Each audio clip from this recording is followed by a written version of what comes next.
Hey guys, welcome to a new video. Like, comment and subscribe if you enjoy. Without any further interruptions, enjoy the What If.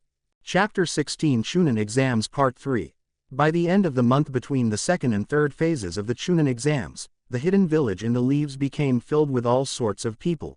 Visitors, nobles, vendors, customers, merchants and even shinobi who would be participating in the final stage of the exams. As such, the Chunin, Junin and even Anbu personnel worked day and night to ensure that everything went smoothly or as smoothly as possible. That's why it came as disturbing to the higher-ups when a mangled corpse was later found by the Anbu scout one day before the exams. One of the Anbu members, a long purple-haired woman wearing a cat mask, found herself having out-of-body experience as she looked down to see the dead body of her beloved Hayate. Being an Anbu meant walking side by side with death almost every day. As such, witnessing the death of her teammates ended up being a part of the job description. Hence why none of her peers appeared overly shocked about seeing Hayate dead on the ground. However, witnessing the love of her life like this made Yugo freeze. Her analytical mind fought bravely to overcome the huge pain in her heart, but eventually lost. Suddenly, her shoulders trembled with the mask covering the tears flowing from her eyes.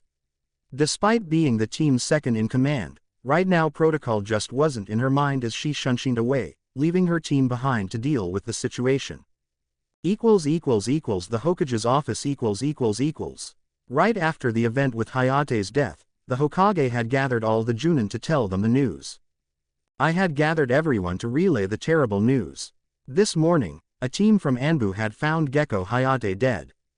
Immediately after the Hokage relayed the terrible news, murmurs started to spread amongst the Junin. The rumors had quickly started, of course. The fact that every available Junin stood inside the village walls was of course troubling. If what happened to Hayate happened in a mission outside village walls was one thing, but with him here, no doubt this was the work of one of the shinobi teams from the other villages. But that sprang 1,000 questions in itself. While Gecko Hayate was a Tokubetsu Junin, his fame wasn't that high in the bounty station. No one would have risked breaching the village, risking arrest or worse, to hunt Hayate. And the Anbu personnel knew each and every shinobi from the other villages that came for the Chunin exams. None of them even bothered looking at the Chunin exams proctor, much less target him specifically. Enko and Kurenai came together to the meeting and both flinched at the news. Most of all, both were of the same mind, to find Yugo as soon as possible to be there for their friend. Is there any leads as to who could have done this, Hokage-sama? The Hokage turned to the aloof Kakashi. The details are scarce, I'm afraid. Traces of wind chakra were found in a first analysis, but we simply can't come to any conclusions at this point. As soon as this precise piece of evidence became known, everyone immediately made the connection with a shinobi from Sunagaku. And of course, the Hokage knew what everyone was thinking as soon as he opened his mouth. And I know that most of you would point fingers at one of the shinobi from Suna. Right now, I have the Anbu teams scouting the Suna shinobi from the shadows, but so far nothing out of the norm. It was clear to the elder Hokage, though, that his Junin personnel didn't enjoy hearing that their leader was seemingly dismissing Suna's involvement in this matter. What are your orders, Hokage-sama? The Hokage then turned to Ibiki, in deep ponder as he puffed the pipe. Even though I can't immediately accuse Suna for Hayate's murder, whatever happened or whoever did this have relation to the Chunin exams. Stating the obvious, in everyone's mind. As such, placing every one of you in the stands is paramount right now. Ibiki, gather with Shikaku and the Anbu personnel to increase security outside the stadium.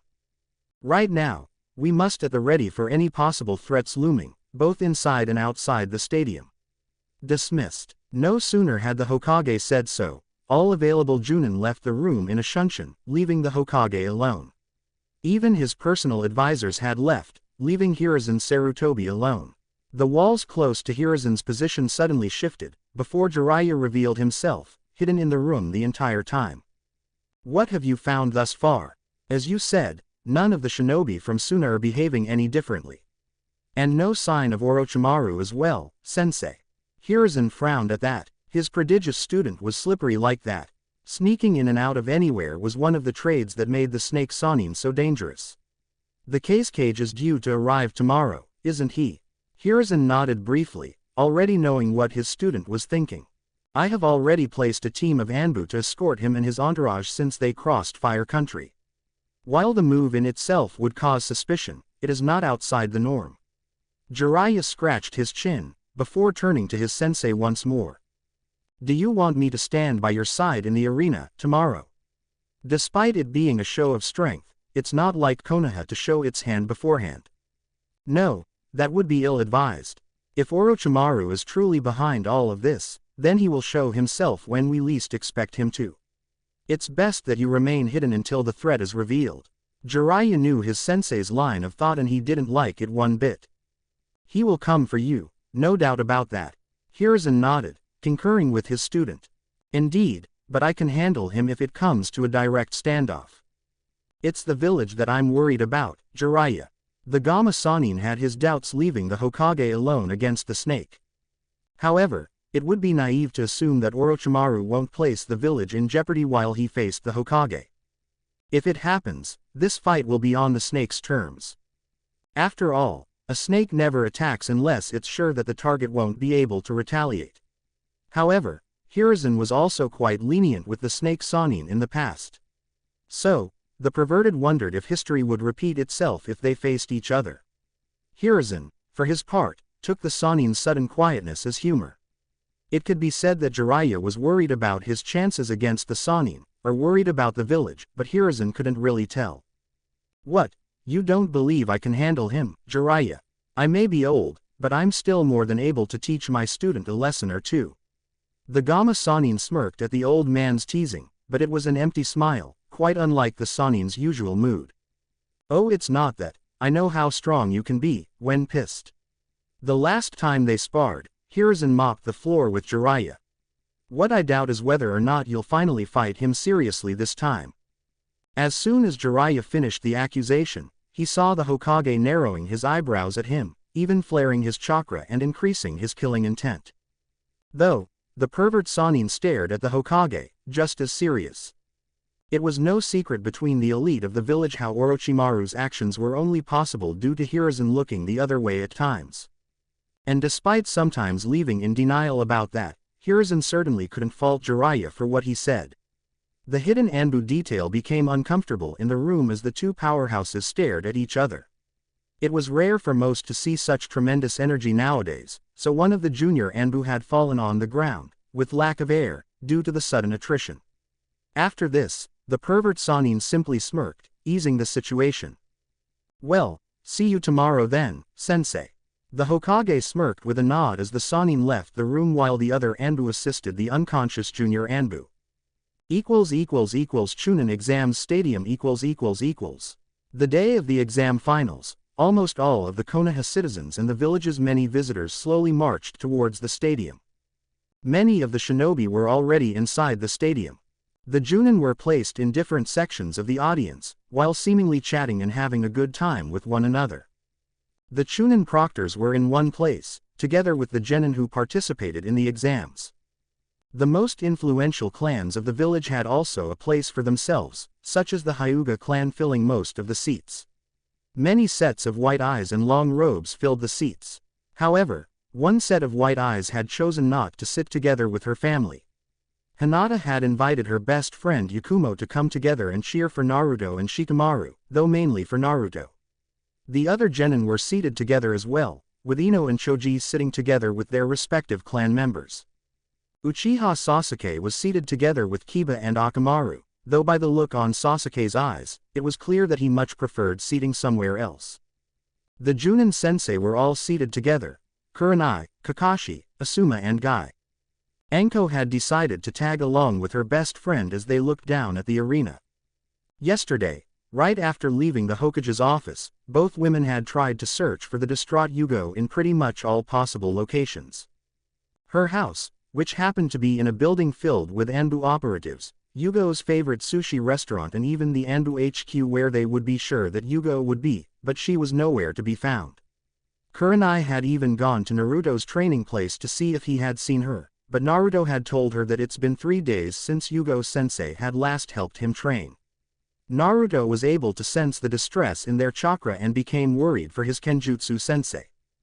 Neko-sensei couldn't spare him much of her time, because of the village's security, but they made do with the little time she had available, and Naruto had found himself enjoying their spars immensely. Neko's tips had helped him immensely, in the end. Upon asking what happened with his temporary sensei, though Kurenai evaded the question, instead telling him to focus on his training for the exams. They had lastly tried in many of the village's bars and managed to find the distraught woman emptying her sorrows with a sake bottle. After that, they took Yugo back to Kurenai's house and took care of her the entire night. The poor woman had passed out in one of the rooms and hadn't woken up since. Do you think she will be all right? Kurenai exhaled hard at the question, pondering that herself.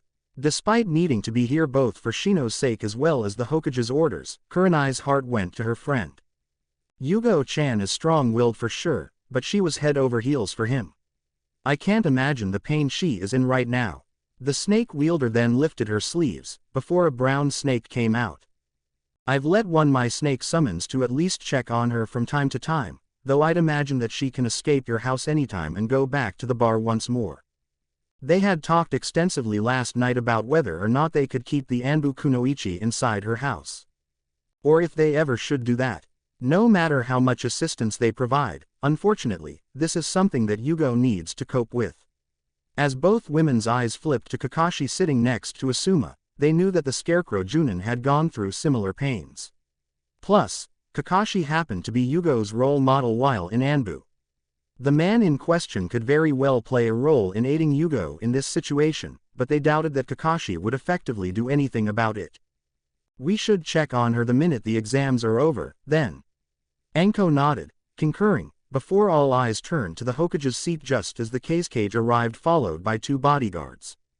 No sooner had the Hokage greeted the cage and exchanged a few pleasantries, the Hokage had quickly announced the beginning of the Chunin exams' final round, before the genin competitors entered the arena forming a line. Naruto, Neji, Shikamaru, Sakura, Dosu, Temari, Kankuro, Shino and Gaara. They calmly entered the arena amongst the cheers of the crowd, before they gathered in the middle as a Konoha Junin was there already waiting for them, wearing a blue bandana just like Hayate, though this man happened to be chewing a toothpick by the looks of things. Naruto was expecting that it would be the same proctor from the preliminaries. When the audience quieted down, the Junin proctor named Shiranui Genma addressed the lined-up genins with the rules. Okay everyone, listen up. As you can see, the terrain is quite different than the other parts and this is a one-on-one fight until the last genin remains standing. The fights shall proceed until one is either dead or admits defeat, but I can step in at any time. Genma then allowed some time for everyone to acknowledge the rules or lack thereof before continuing. Okay, so the first round is between Uzumaki Naruto and Hyuga Neji. The rest shall clear the arena right now. Shikamaru and Sakura had briefly wished good luck to Naruto, before the six genin left the arena. Genma then stood on the side as Naruto and Neji eyed each other for a while. The two genin had eyed each other for a while, both measuring each other up. However, before Genma could authorize the match, Naruto and Neji were quite surprised by the sudden noise from the crowd. It was not a noise of cheer, however, but of boos and curses, and the blonde genin didn't need to focus his hearing to see exactly what the crowd was saying. He looked around quietly as he observed the seemingly unison voice of the crowd patently obviously against him. His face betrayed nothing, already knowing how the village felt about him, still felt about him. This only helped him remember the last conversation he had with the fox and, strangely so, Naruto could sympathize with the fox's prejudgment on humans. After all, they were prejudging him right now, right? Amongst the crowd, the genin looked around and were appalled at the sudden treatment. Hinata, in particular, looked saddened as her Byakugan could see Naruto's eyes as if he was standing right in front of her. She remembered the times when Naruto would be mistreated by the other teachers in the academy. How he would always take the blame, even though he was never to blame in the first place. Those scenes diminished in time and Hinata was surprised to see it coming to the surface once more. Yakumo looked saddened as well for her friend and remembered what Kurenai-sensei said about Naruto housing the very demon who was responsible for wrecking the village 13 years ago.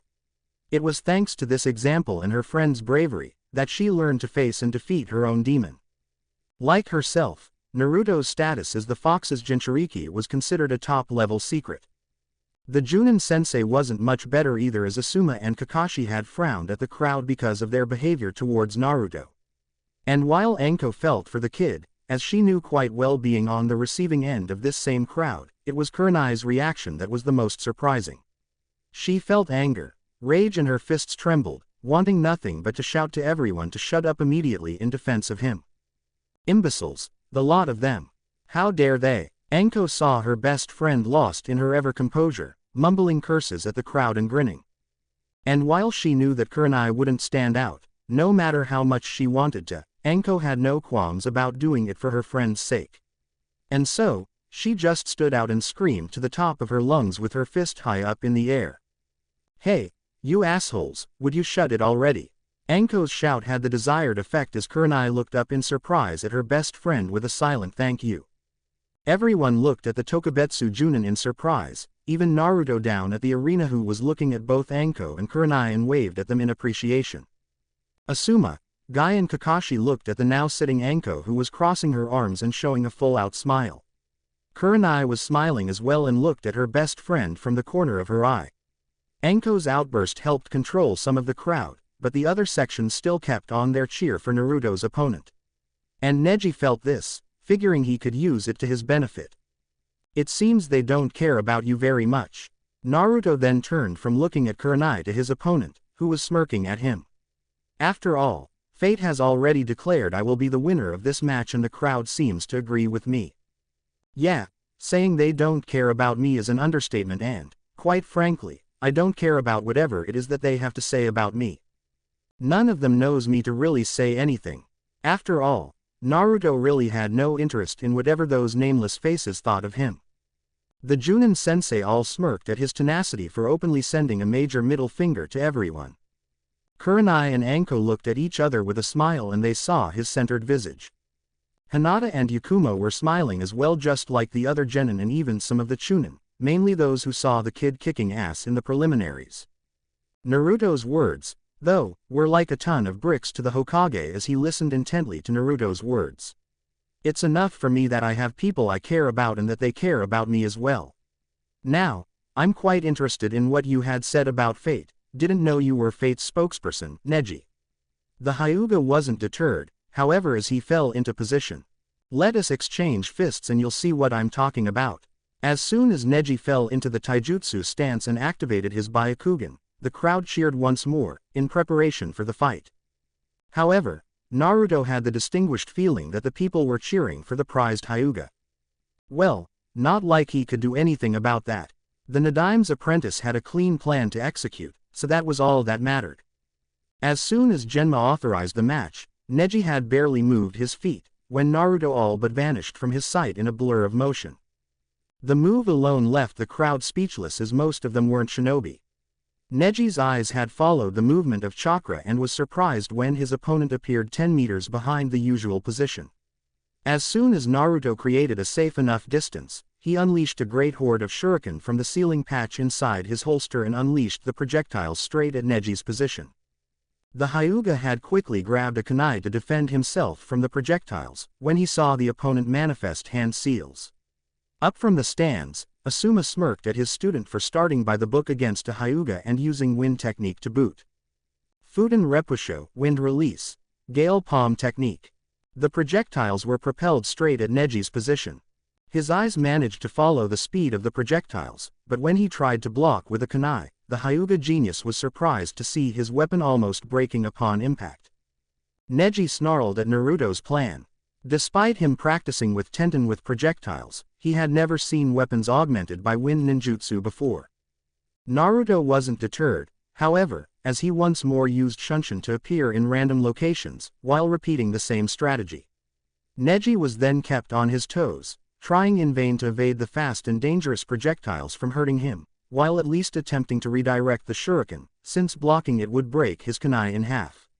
Each time the Hyuga attempted to use his agility to shorten the distance, Naruto would use this strategy from a different spot, rendering his movement useless. The cheers from the stands all quieted down as they could easily see the Kyuubi brat controlling the tides of the battle. Sasuke was seething close to Kiba as he activated his Sharingan. Despite the dojutsu following where Naruto is and even where he will be, those shuriken missiles were no joke. It was one thing to know where it will come from, but it was another thing entirely to evade an attack. Kurenai, Anko and Kakashi were looking intently at the strategy as Naruto appeared to have an endless supply of shuriken. Even Tenten, who was sitting close to Lee, gaped at the shuriken technique displayed by this Naruto. Neji was snarling in frustration as a couple of the weapons had managed to cause a couple of injuries on him. He cursed even more as Hinata's teammate was forcing him to show a move that he didn't want to show this early in the match. However, if he didn't do this, then Naruto's projectiles will eventually hit somewhere fatal. As such, no sooner had he evaded the last projectiles, Neji had fallen into a Hyuga stance that made Hiashi gape from the stands and Hinata's little sister Hanabi look at her father in curiosity.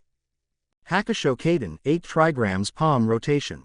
Naruto observed in surprise as Neji began to expel chakra through all of his tenketsu once, before spinning fast, forming a dome of blue chakra that blocked all of his projectiles. It was surprising because he had never seen Hinata do this before. His surprise was short-lived as he saw Neji stop spinning and use chakra on his feet to increase his speed and shorten the distance. The audience gasped as Neji soon stepped inside Naruto's defense and Neji himself used the Juken in triumph as he targeted his opponent's tenketsu. Naruto, though, waited at the precise last second to use a fast shunshin as he knew his genjutsu wouldn't be the best alternative. Neji's fingers met with air, before he looked to his right as Naruto went through a single-hand seal sequence more, before his chest inflated. Sweden no jutsu, water release, water bullet technique. Neji didn't have time to be surprised at the second element being shown, before he was hit full in the chest and sent flying towards the arena wall like a missile. His back had hit the wall hard and he spit blood at the pain, before falling on the ground. From the stands, Kurenai admitted to being quite apprehensive when everyone saw Neji about to use Juken on Naruto. However, she hid her apprehension well from most, but not from her best friend, who observed every bit of her mannerism when Naruto was concerned. It was indeed amusing. However, both women then turned to Kakashi as he was talking with the surprised Asuma. Asuma, did you know that Naruto's affinity for water is stronger than his winds? The smoking Junin just grunted at his student once more for keeping things from him. At this point, Kakashi, I simply don't know anymore. Kurenai and Anko appeared lost during the discussion, so Kakashi explained. When we first saw him use elemental ninjutsu at Wave Country, all he had ever shown were wind techniques. To our knowledge, he had merely begun training in water techniques for a short while. Though, for the wind technique, he used a series of 5 hand seals. Do you know how many hand seals he used for this water technique just now? Kurenai then responded as she remembered only seeing him use the ram sign. Only 1, Kakashi hummed at Kurenai. Precisely, so his proficiency with water is surprisingly higher than with wind. And the speed in which he finished the technique show an affinity for water that is quite rare. Anko couldn't care less about that, however, as she was having too much fun. Yeah, the Gaki is really kicking ass right there. First the Uchiha prick at the preliminaries and now the Hyuga genius. The Genjutsu mistress, despite it all, couldn't be surprised as she shared Anko's enthusiasm. She was already past Asuma's chagrin of being deceived by Naruto and his so-called hidden projects. In reality, while a genin can turn to the Junin sensei for training, it's not like learning skills on his own is forbidden and knowing Naruto like she does, or at least like she thinks she does, then Naruto must have many more skills available for him to use that no one knows. That only goes to show his tremendous potential in the future. And to believe that he was still due to use the toad summoning or even the kenjutsu he learned from Yugo. Back at the arena, Neji had already stood up and wiped the blood from his mouth. His Byakugan was blazing mad and the veins on his forehead pulsed in pain at the amount of chakra he was pouring into his eyes. Never before had he been this outmatched in a fight. And as he focused on Naruto's chakra flow, Neji was even more pissed to see a steady flow and high capacity still passing through his tenketsu. What infuriated him even more was to see Naruto's dark blue eyes focused on him the entire time, without showing anything but his attention to the match. Naruto didn't appear smug or even looked at Neji in a condescending manner. His eyes and facial expression betrayed nothing and Neji found himself doubting his resolve at this point. The Hyugas from the stands all had different opinions right now. Hinata was actually not surprised that Naruto-kun was winning this, as he had shown to be quite crafty at fighting at long, medium and short distances. Her concern was for her cousin's mental stability. Hiashi was frowning and mumbling constantly, and Hanabi couldn't tell if she should focus on the match or her father's rather funny expressions. At the arena, Neji had once more attempted to fight at close range and was surprised to see that Naruto had let him get closer. As such, it began a battle of taijutsu, much to everyone's surprise. However, still Neji's Juken strikes were being masterfully either evaded or redirected by Naruto's arms. Hinata beamed at seeing her senpai's expertise, and she felt pride at herself for helping him train against the Juken. Naruto keenly observed Neji's strikes, not only using his hands, but his legs as well. However, he couldn't help but point out, "You know, Hinata's strikes are much more troublesome to face than yours." That comment alone further irritated the Hyuga genius, as the girl in question felt her face heating up at the praise, and Yakumo giggled at her friend. "Oh yes, how so?" Neji was indeed struggling and managed to speak with a grunt. "Your moves are faster and more aggressive, but your anger at me works against you." Hinata's moves are not directed by emotions, but rather as a means of counterattack and redirection. Hence why her Juken style is more superior than the clan's standard style. That's why she managed to beat her sister, and that's why she almost beat you at the preliminaries. At this point, Yakumo was on the verge of losing in her laughter as she saw Hinata mumbling for Naruto to stop praising her so much. Both of her hands were on her face, and the bangs from her hair had cast a shadow over her forehead. The Hyuga patriarch had heard Naruto's explanation about the difference in style between Hinata and Neji and couldn't help but murmur in consideration, surprised to see this kid analyzing his clan's taijutsu. Neji at this point was livid, and it showed in his stance. "I'll show you the difference of skill between us." Hiashi this time opened his mouth in surprise, as Neji had taken some distance and fell into a superior taijutsu stance for one of the Hyuga's main family techniques. "As of right now, you're within the area of my 8 trigrams." Naruto took a step back at that as she observed Neji's chakra. He could feel most of his chakra being transferred to the legs and hands, meaning that at this close range, Neji would be faster and more dangerous. However, it wouldn't make a difference in the end, as it was time to finish this. Jukenho. Hake Rokujuyansho, Gentle Fist Art, 8 trigrams 64 palms. Like Naruto expected, Neji had soon closed the gap between them, and Naruto could see Neji's fingers glowing in blue chakra. With a move that surprised Neji, Naruto had quickly summoned a ninjutsu just as he was about to initiate the strikes. 2 strikes, 4 strikes, 8 strikes, 16 strikes, and finally 64 strikes that would seal of the opponent's chakra. However, the kenjutsu dance performed by Naruto right now made the Hyuga conscious about being within striking distance of the sword. And none of Neji's strikes ever managed to come close to become threatening. Kurenai and Anko looked at one another and smiled. Despite Yugo's current hardship with losing Hayate, they believed that the purple-haired woman would have wanted to see her student's performance just now. "You introduced him to Yugo, didn't you, Kurenai?" The genjutsu mistress smirked and nodded at Kakashi's reasonable assumption. "Yeah, he did ask for a kenjutsu specialist. Yugo happens to be the best one I know." The scarecrow Junin snorted as he then looked at the arena to see Naruto stop evading Neji's technique and use superior agility to step inside Neji's defense and stop his sword inches from the Hyuga's jugular, just like Naruto did against Sasuke before their mission to Wave Country. Well, it's safe to say that Naruto's promotion is all but certain at this point. Kurenai actually beamed at Kakashi's remark, remembering her conversation with Naruto in her apartment. He was well on his path to greatness, and she found herself desperately wanting to be a part of it. Down at the arena, Neji had his Byakugan activated, and he still looked down to see the sword about to slice his neck off with a bare move of Naruto's wrist. Winner of this match, Uzumaki Naruto. The Hyuga was surprised when the proctor approached the two with his hands inside his pockets, while chewing the toothpick. "Face it, kid, you were outmatched from the start. And allowing him to kill a fellow shinobi just isn't my cup of tea." Naruto then resealed the sword back inside the seal where it came from, and Genma chuckled at the display, reminding himself of another genius blonde shinobi who used fuinjutsu. The stadium was rock silent at this point as no one could have anticipated such a result. The betting pools had all indicated that Neji would mop the floor with Naruto. However, as the match progressed, those who placed their money on Neji became angry at seeing their sure bet evaporate. Still, the majority of the audience wanted to see a good match, and as soon as Genma announced the winner, they all cheered enthusiastically.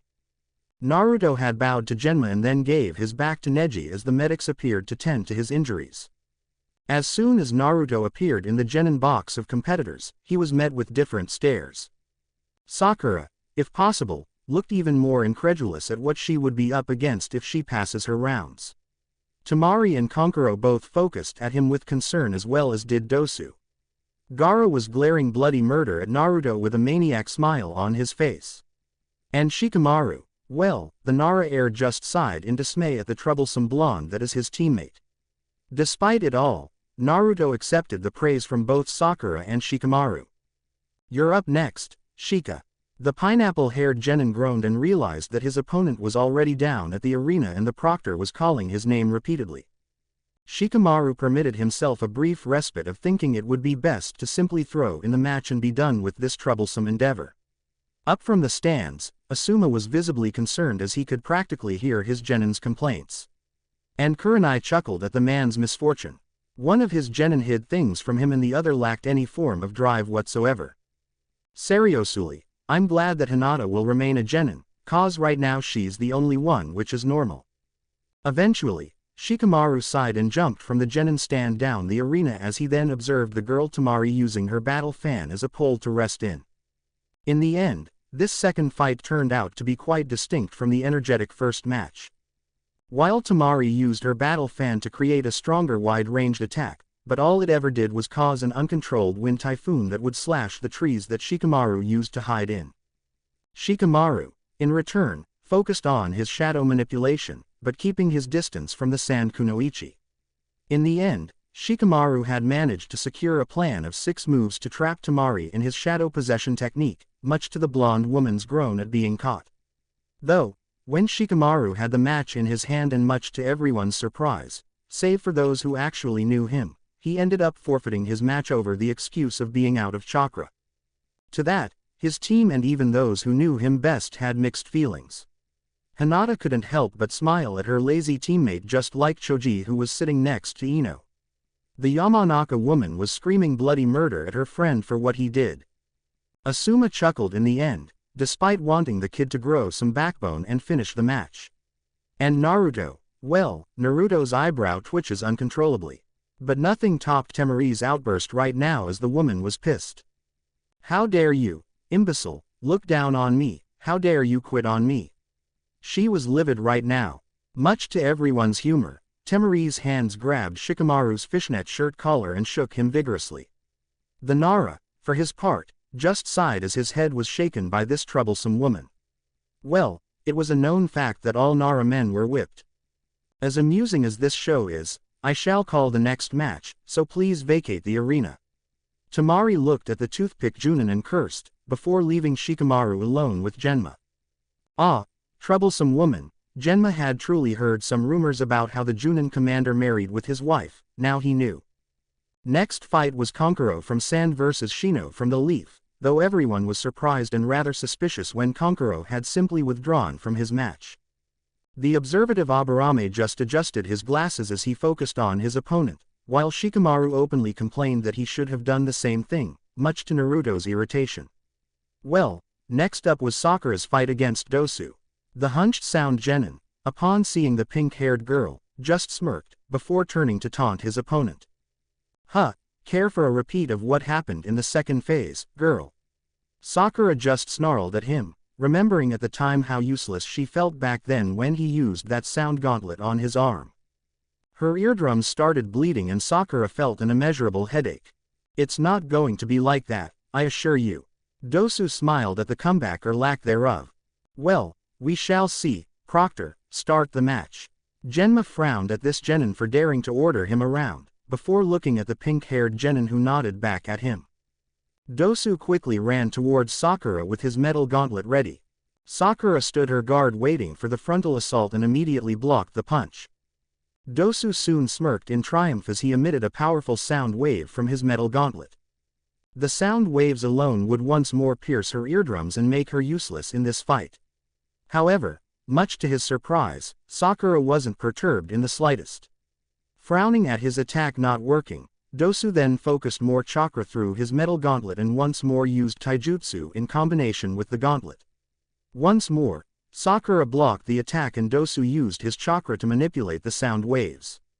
Still, the same result happened, but this time, instead of just defending, Sakura had turned to taijutsu and kept Dosu on his toes. While the girl couldn't be called a threat in taijutsu, she was by no means a novice in the area. She managed to land a couple of punches and kicks on Dosu, until one kick was blocked by the metal gauntlet and Dosu used the sound waves once more with the same end result. "How are you not deaf by now, little girl?"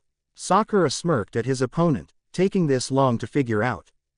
"I remember your technique being quite a pain to deal with. You target the opponent's eardrums to then disorientate me. Because I know your target, I can manipulate my chakra towards that specific area to block your sound waves." Dosu narrowed his eyebrows at that. That goes against his ultimate weapon's edge, though to see an opponent use chakra to protect her eardrums was quite impressive. Sakura didn't allow her opponent to come up with something to use, so she went through hand seals and slammed both hands on the ground. Doden Tsuchi Nami, Earth Release, Earth Wave Technique. Dosu was caught by surprise as he felt the ground move akin to waves, forcing him to lose his footing. Sakura had added her elemental supplementary attack with a great barrage of shuriken. Dosu managed to block a few with his metal gauntlet, but most of the projectiles met flesh and Dosu cursed at the pain of his body being pierced multiple times. He later observed as Sakura made more hand seals and multiplied herself in 5 buncheons. Because Dosu was having trouble keeping still, he was ill-equipped to handle the surprise attack. He later observed the first 4 replicas attack him in different places and disoriented his position.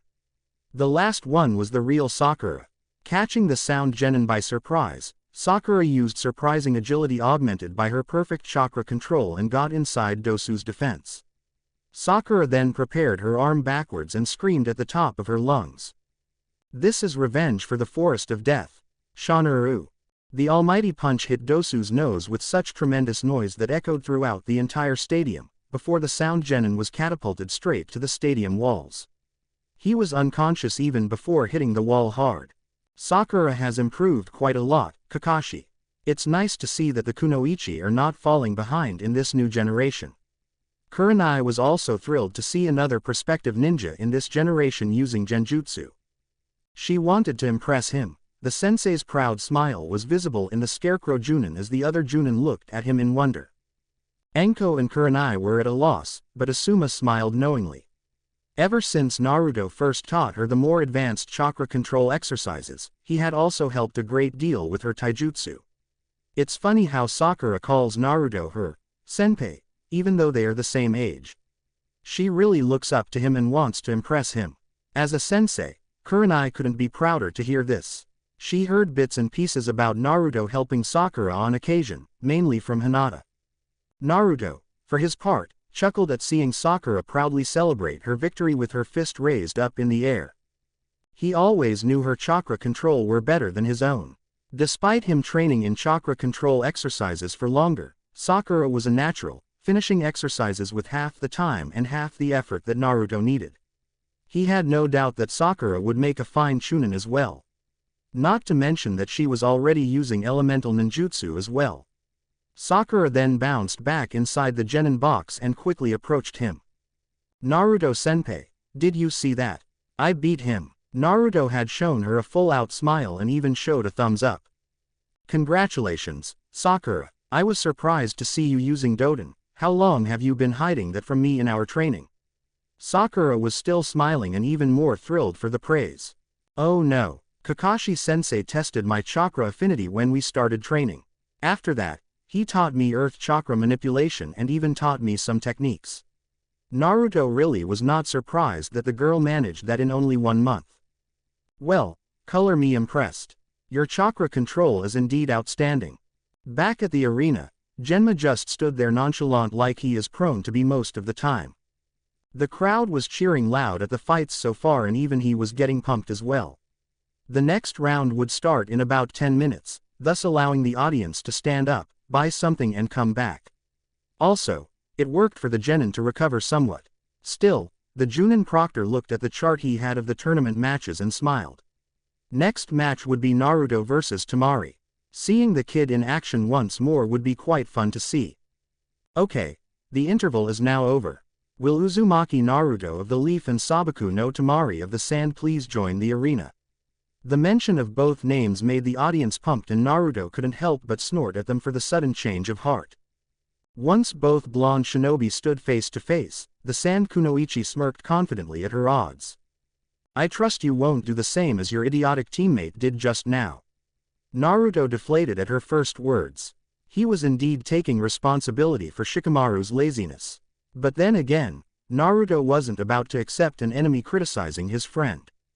Oh, I'm still embarrassed that he did that, instead of defeating his opponent. If it was me, you'd be on the way to the infirmary by now. Temari couldn't help but take a step back by the casual way he had spoken just now. She felt the weight of his threat as well as the notion that it was not an empty threat. Despite it all, the Kunoichi felt her blood pump at the matchup. Konkuro, from the genin box, thought his sister was crazy, based on what was going to happen soon. The audience suddenly grew quiet in dire anticipation as the wind picked up between the two blondes. Naruto couldn't help but smile at his opponent's attempt just now. Well, if she wanted to measure who had the stronger wind, then he would be happy to oblige her. No sooner had Genma authorized the fight, Temari opened all 3 moons of her battle fan and Naruto went through a sequence of hand seals, much to Asuma's chuckle up in the stands. Fuden Komedachi, wind release. Sickle Weasel. Fuden Daitapa, wind release. Great breakthrough. Everyone in the entire stadium stood up from their seats in awe at the sudden hurricane that gathered from the two attacks, meeting head-on. Even Genma had to escape the hell away from these two, or else he would be hit by the concussive force. Temari snarled at seeing her opponent perform a powerful wind technique like that without needing a fan like she did. However, she was not about to lose a match between winds. The Nara beat her by capturing her with his shadow, but this time they were fighting using her favorite technique head-on, no subterfuge, no foul play. Just plain old technique and element. So, she powered through, focusing a great majority of her chakra. However, that only served to anger her as Naruto didn't look winded at all, only completely focused on what he was doing. Her trained eyes soon saw him make more hand seals and knew that she needed to stop the wind current. With this much gale force, an expert wind user could use it to fabricate enough wind swords to slice her up completely. As such, she stopped her technique and soon created a good distance, before throwing a good number of shuriken at Naruto, who dodged it. With the same evasion movement and showing great multitasking, Naruto had summoned enough projectiles to hurl at Temari. The Kunoichi was caught by surprise and had to use her wind jutsu to block the projectiles. Naruto, then, used agility to shorten the distance between them and Temari had once more reverted to her strategy of keeping him away. Constantly hurling wind gales with her fan, she grew frustrated as none of her attacks landed a hit. Naruto was using evasion techniques with no clear pattern and Temari once more kept going. She was soon fed up with hitting nothing but air and gathered as much of her remaining chakra as possible for one last technique. Performing a backflip in the air, Temari then swung her fan with as much strength as she could muster. Fuden Okamedachi, wind release. Great Sickle Weasel. From her fan, a terrific gale force surged, and Naruto had stopped moving instantly, as he had taken the huge hurricane into account. The entire audience, at this point, was having trouble hanging on the edges of their seats at this fantastic ninjutsu display. The genin were in awe at what Naruto was displaying in these exams, as most had never seen him displaying such power before, not even Shikamaru and Hinata, and they were his teammates. Hinata, in particular, became afraid about Temari's technique now, as it looked like Naruto would be caught head-on by those ferocious and dangerous winds. Naruto, for his part, admitted to being surprised at the strength behind Temari's attack right now. Thinking quickly, Naruto went through a quick series of hand seals and used the water bullet technique aimed towards the ground. The water torrent helped propel his position far away from the wind blasts, but the trees behind him all suffered the worst fate, being sliced into multiple pieces. Temari saw the movement and snarled. She kneeled on the ground panting for breath. Naruto took advantage of that and charged with his sword in tow. "Temari, look out!" Kankuro shouted, and the girl looked in surprise as the sword glowed with wind chakra just as Naruto jumped up in the air to deliver a vertical slash with the promise of killing her, slicing her in two. Positioning her fan in a desperate move to stop the attack, Temari's eyes widened to impossible proportions as her fan was cleanly sliced in two before her very eyes. So surprised was she that it took her a few seconds to realize the sudden pain on her forehead from Naruto's technique. A thin line of her blood was noticeable, and Temari had kneeled on the ground terrified at the realization. By the strength of her opponent's sword strike, Naruto could have easily sliced her in half if he so wanted, just like he did with her fan. Her eyes trembled as they met with Naruto's ice blue ones looking down at her. "If it was me, you'd be on the way to the infirmary by now," his boastful words before the fight came surging as Temari was frozen on the spot. Right now, she was at his mercy, and that frightened her. To believe that another could make her feel like this, just like him. "Perhaps you should go and check that wound, Temari-san." And just like that, the threat to her life subsided and Naruto retrieved the sword. She was so shocked that she didn't even hear Genma's words declaring Naruto the winner. And as the medic Nin approached, she found that her legs were having trouble sustaining her body. The crowd then roared in cheers at the fight just now. The Sandaime Hokage saw Naruto calmly walking away from the arena with a smile. In his keen eyes, Naruto had earned the promotion in this very fight when he used a water ninjutsu to help him escape Temari's technique. Using brute force pumping chakra in a technique isn't what's required of a chunin, but rather cunningness and technique. To this day, Hiruzen has trouble understanding Naruto's sudden exponential growth. "A fine chunin candidate you have there, Hokage Dono." Hiruzen looked at his fellow Kage and smiled, not wanting to reveal his own surprise at Naruto's skills. Indeed, Naruto-kun is one of Konoha's pride, Kage Dono. "Your daughter has also shown great skill in wind ninjutsu. Yes, now I can't wait to see how young Naruto-kun fares against Gaara, should he reach the finals." Hiruzen smiled, wanting to see that as well. Back in the arena, now was Sakura's fight against Shino. Unfortunately, for Sakura, she had used too much chakra in her fight against Dosu, and Shino managed to win his fight by using his bugs to suck the last of Sakura's chakra. The last fight to decide who would face Gaara of the Sand in the finals was waged between Naruto and Shino. But Shino didn't have many tools to use against the powerhouse known as Uzumaki Naruto. Shino had even attempted to use his bugs, but Naruto took quick care of those using an exploding tag attached to a kunai. The damage to Shino's hive was too much for the Aburame, and Shino later forfeited the match. The Uzumaki Genin had even apologized for his actions, but Shino dismissed any need, before leaving the arena. "Okay, now will Gaara of the Sand join us in the arena as we move on with the final match of the Chunin exams?" Seconds before Genma announced the final match, the crowd went mad in even more anticipation. Naruto observed as Gaara's body turned into sand from the Genin box and then appeared in front of him. The final standoff began as both finalists stared at each other. Chapter 17 Invasion. As the two last combatants faced each other, the crowd remained silent in complete anticipation for the fight to come. So far, Gaara's skill, from the audience's perspective, remained a mystery, but Naruto's, well, most of the audience, despite hating his guts, had to concede that the Kyuubi brat had solid skills. As such, for now, the entire audience wanted to see more of Naruto's skills. However, they also wanted to see him being beaten just as much. The Genin from Konoha were also in dire anticipation, as they were the few along with the Junin that had witnessed exactly what Gaara was capable of. So, the Genin were torn between wishing for Naruto to quit and to see the blonde Genin being pushed into revealing even more than what he had revealed thus far. The Junin, for their part, also witnessed what Gaara was capable of in the preliminaries, and some even knew the precise similarity that Gaara shares with Naruto. However, their focus right now wasn't so much on the soon-to-begin standoff, but rather the more subtle changes that occurred in less than a minute. Kakashi, for his part, looked at some of the seats in the audience which were previously taken by regular civilians and now were taken by members of the Anbu Corps, all of them dressed in hooded overcoats. It seems an attack is imminent, Asuma casually pointed out, while lighting up a cigarette, earning a subtle nod from Kakashi. Anko and Kurenai were also wary of the sudden replacement. 8 members, 2 platoons are too few, what is Lord Hokage thinking? Anko turned to her brunette friend who raised the concern, as Kakashi surmised. It can't be helped. Without knowing how or when the opponent would make their move, it can't be helped that the Anbu are dispersed and deployed in different areas. The other Junin quickly concurred, before their focus returned to the final match. Kurenai paid special attention to her ward's mannerism.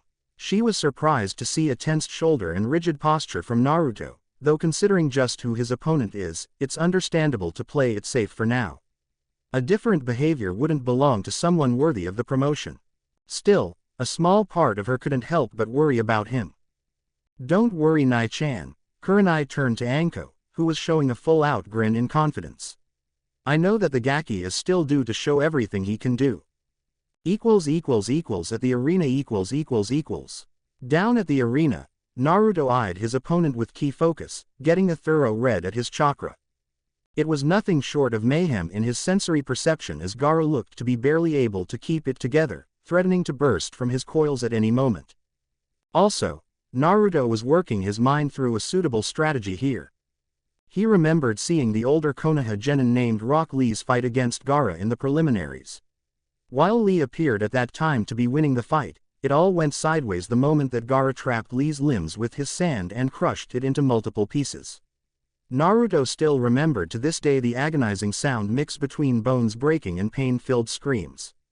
As such, he couldn't allow himself to be caught by Gaara's sand. Aside from that, Naruto could use his own agility to get inside Gaara's sand guard, though it would be the same as what happened to Lee.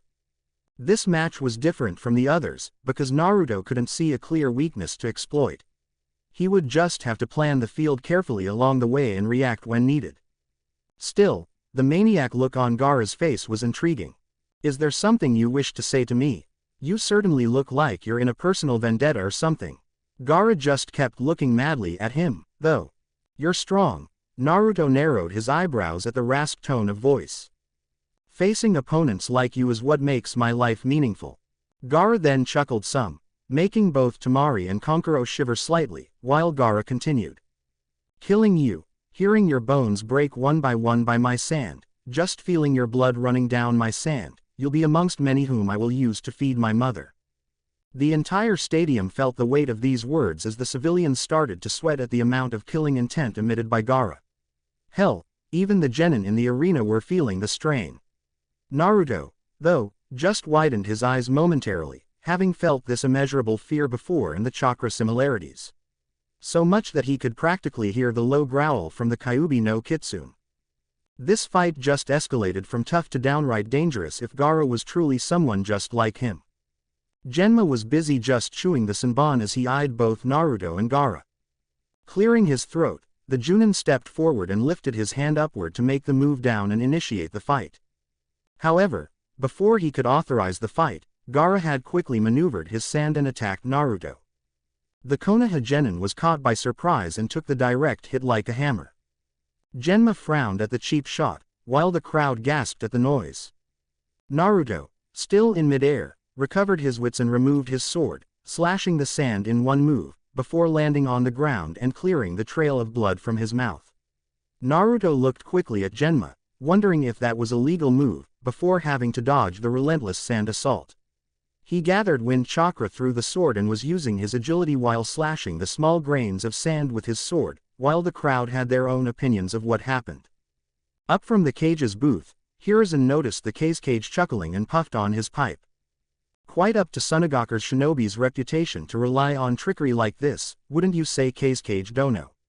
Both of Suna guards snarled at the comment made by the Hokage, though the Cage just chuckled. What can I say, Hokage Dono, there isn't much fairness in a fight between shinobi. Hiruzen resolved himself to merely make throat noises in acknowledgement, before turning to the arena as Gaara worked furiously in keeping Naruto on his toes. Naruto, for his part, kept up his focus while at the same time using his agility to dodge the sand projectiles and using his sword to slash when he couldn't dodge in time. It's time to begin the first assessment of Gaara's weakness. Right after dodging the last attack, Naruto had quickly made some hand seals and subtly invaded Gaara's chakra system. The Suna Genin had to blink twice as his perception awareness shifted. The audience began to wonder why Gaara was attacking nowhere, but Kurenai smirked proudly at Naruto. His movement was so efficient that she couldn't help taking deep pride at. It took Gaara 2 seconds to realize that he was trapped in a genjutsu before he broke it. However, that was all Naruto needed as he got within the enemy's defense and turned the tables around using kenjutsu. Like it happened with Lee, Naruto's strikes met the resistance of Gaara's sand, but Naruto knew that would happen. He kept attacking from multiple directions and in passing wind chakra through the sword. Gaara was surprised, just like Temari and Kankuro, to see the sword piercing Gaara's first line of defense and attacking the second line. His body became full of sand cracks, before Gaara gathered all the sand and used it to blast Naruto away. Naruto, still in midair, summoned a couple of shuriken and exploding tags, before hurling them at Gaara. The Suna Genin used his sand to defend himself and Naruto once more took the opportunity to shorten the distance, using relentless sequence of kenjutsu moves, until one horizontal sword slash aimed at Gaara's chest came rather close from hitting actual flesh. Once more, Gaara used the sand to blast Naruto away, but this time, his head began to hurt like hell and Gaara started screaming at the pain of feeling the Biju's chakra coursing through his system. The Suna Junin Baki snarled, thinking it was too soon for this to happen. Temari and Kankuro did so as well, with Temari also remembering her own fight against Naruto. "No, mother, please, I'll kill him for you, I'll get his blood for you." "No." Naruto this time saw the powerful chakra erupting from within Gaara's coils, before having to use all his knowledge in chakra control to further augment his limbs to evade the faster and stronger sand blasts. He cursed as the sand managed to dig a hole in the ground and he wondered what would happen to him if he allowed himself to get hit by that. The Junin, from the stands, could also feel the power up and looked at one another, wondering if they should stop this fight. The cages were looking at the fight as well, with Hiruzen narrowing his eyes, worrying for Naruto's safety. It appeared that Gaara was struggling for control of his own body, while the sand relentlessly chased Naruto's position. Hinata and Sakura gasped in worry for Naruto as one of the sand blasts came close to hurting him badly. Naruto, then, lost his step and used his other foot and even his hands to steady his position. Everyone gasped when the sand towered over Naruto, completely blocking the sun, threatening to pound the Konoha Genin. One hit from that would have easily broken every bone in his body. Kurenai had to use every fiber of her Junin training not to scream his name, urging him to get a move on quickly. Seeing no other way out, Naruto went through a quick series of hand seals. When it comes to life and death situations, it becomes necessary, in the end. Suiden Sujinheki, water release, water encampment wall. He blasted a strong water jet stream that took Gaara's sand blast away. Not done and making just about every high elite Junin and above widen their eye sockets, Naruto allowed the droplets of water from his previous attacks to linger around him, as he stretched both hands forward. Subtly closing his eyes, Naruto expanded the feel of the water chakra in the atmosphere, aided by his previous attack. Once he was sure that he had enough grasp on the technique, Naruto opened his eyes and joined his hands together in a praying motion, manipulating the chakra within his coils. The entire audience gasped as a considerable swirl of water began to form around Naruto. Suiden Sushoha, water release, water shockwave. Naruto, with a mighty scream, flared his chakra as the ravaging pillar of water erupted like a geyser skyward. The considerable amount of water formed by this mere genin was enough for many in the audience to wonder about the absurdity of it all. To use this amount of water for a jutsu and without a water source to gather from, was unheard of. Well, not unheard of as only the older and more experienced shinobi in the area could remember another shinobi with this same expertise. Certainly, one Hiruzen Sarutobi was having trouble keeping it together right now as the water geyser wave smashed on Gaara and dragged him towards the wall. This much water made his sand heavier, thus his body was that much heavier as a result. Gaara just had to use his frail limbs to swim upward from fear of drowning. As the water dissipated, a panting and kneeling Gaara then snarled at the cracks around his sand armor and decided that enough was enough. With his sand, yet more hardened after Naruto's water attack, he closed himself inside like a cocoon, but not before summoning the third eye technique to check on his opponent's moves, while he prepared. The village outskirts . While the fight was raging on, a team of Anbu were performing routine patrols around the village. The higher-ups knew that something would happen anytime now, so the scouts increased. One Anbu team jumped from tree to tree and then went towards the ground, using agility to scout the most terrain possible. Still, nothing appeared out of the norm, so the team moved to a different location. One of the members with the sparrow mask stopped, though, certain that he had heard something. The Anbu scout, however, soon moved along after being called by his superior. However, if he had decided to check it out, this man would have spotted many shinobi from sand and sound, hidden by the village's dense foliage. All of them are just waiting for the signal to begin. At the arena . Back at the fight, Naruto observed the cocoon in front of him, wondering why Gaara chose this venue of the fight. Just what protecting himself would matter. If Naruto didn't attack, then this fight would go on endlessly. The Konoha genin then tried a few different attacks. Shuriken, kunai, all weapons simply ricocheted from the cocoon. Not even a kunai with wind chakra did much damage. Naruto, then, hurled a rain of exploding tags attached to kunai and it made a huge explosion. Once more, it barely made a dent to the ultimate protection. Coursing wind chakra through his sword, Naruto then charged the cocoon with extreme agility. Dodging the sand spikes that emerged from the cocoon, Naruto unleashed a great sequence of sword slashes. However, despite him being faster than the spikes, it didn't seem like his sword was making any dent to the cocoon.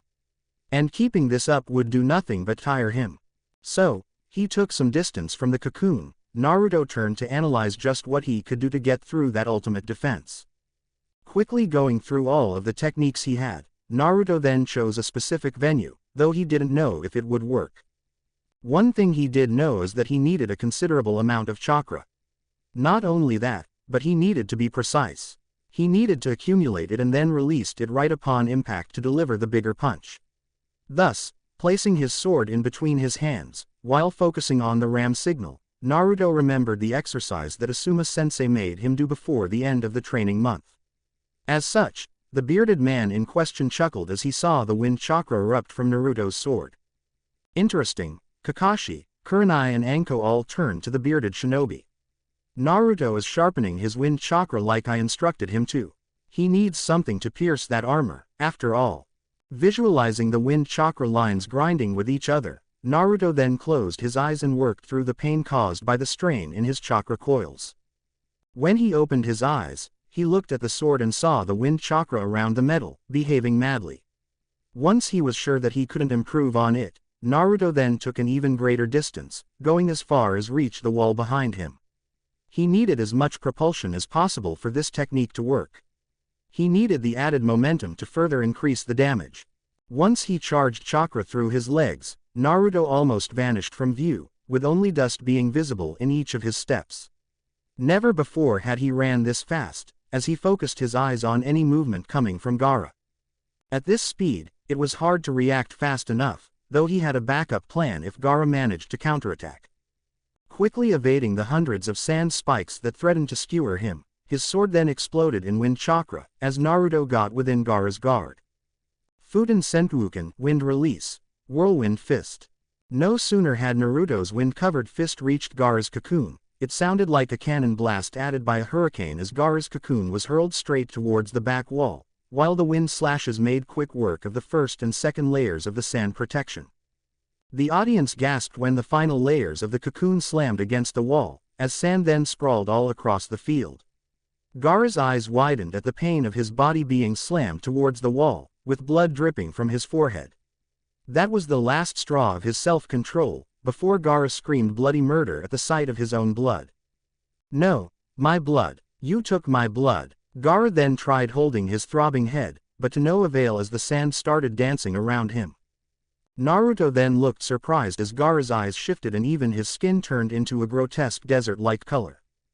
At the arena bleachers, one dark-hooded Anbu looked around, going through a single hand seal. The crowd then wondered what was going on when a rain of feathers dropped from the skies. Those who recognized the situation immediately managed to dispel the illusion, but the majority just fell asleep immediately. The Junin sensei looked at one another and nodded, already in preparation for what was going to happen.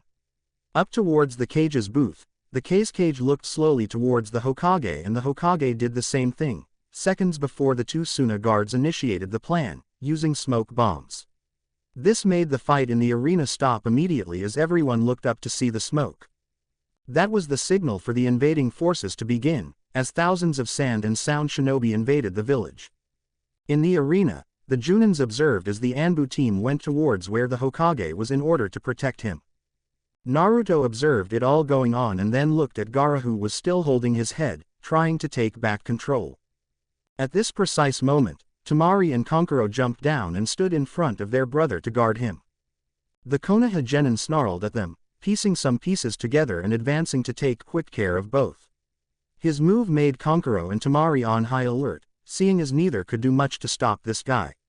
Naruto threw a horde of kunai and shuriken at them and Kankuro used one of his puppets to block the projectiles.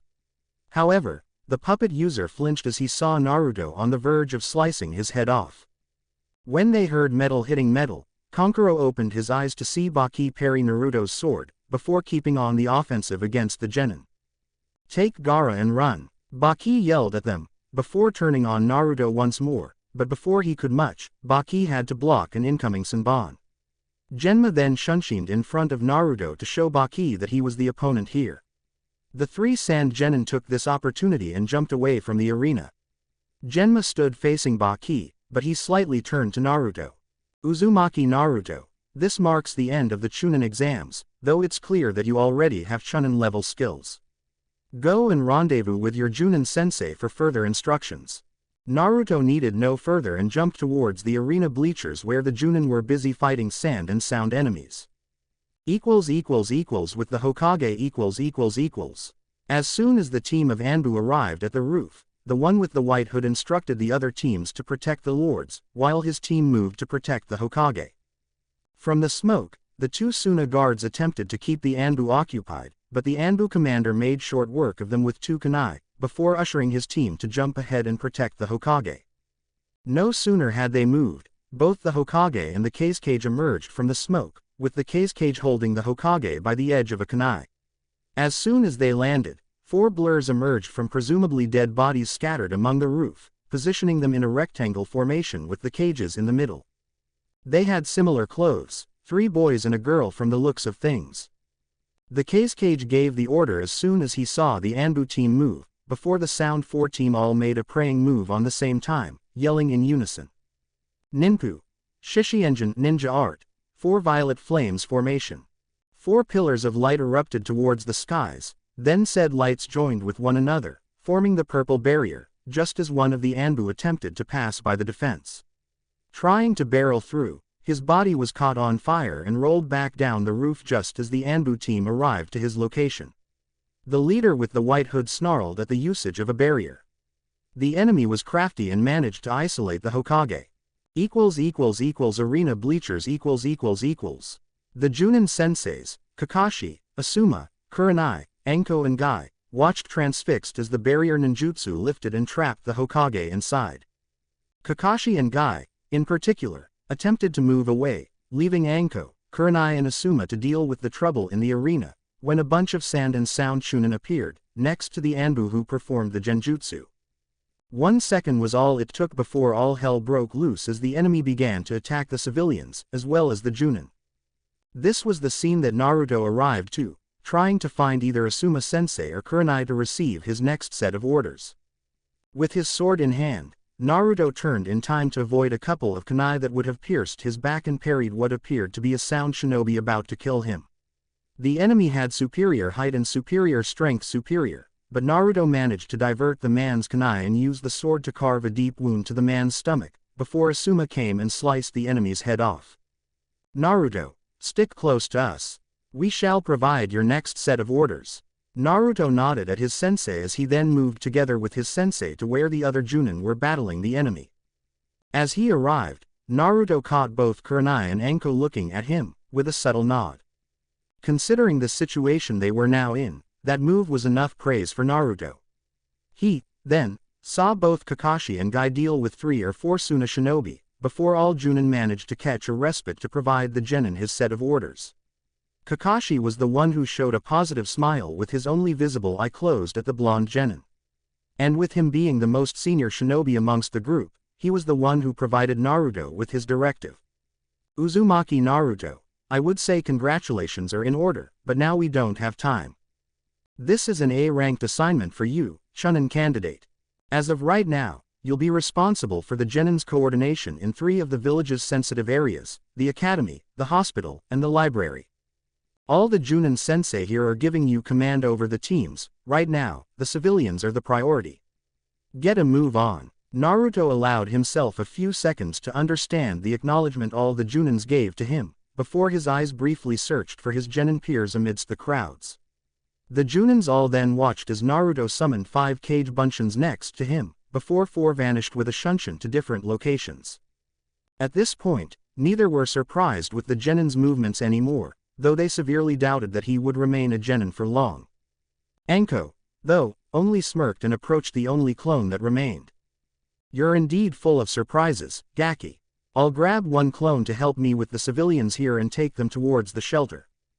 The clone nodded and walked closer to the trench coat wearing Junin. Before Anko left, though, she turned to Kurenai. Having that many fights and even having enough chakra to summon 5 Kage Bunshins, Naruto-kun has lots of stamina to go on and on, wouldn't you say, Nai-chan? The illusion user just had to roll her eyes at Anko's little innuendo. It still baffled the brunette that even now her best friend could find the time to make jokes like these.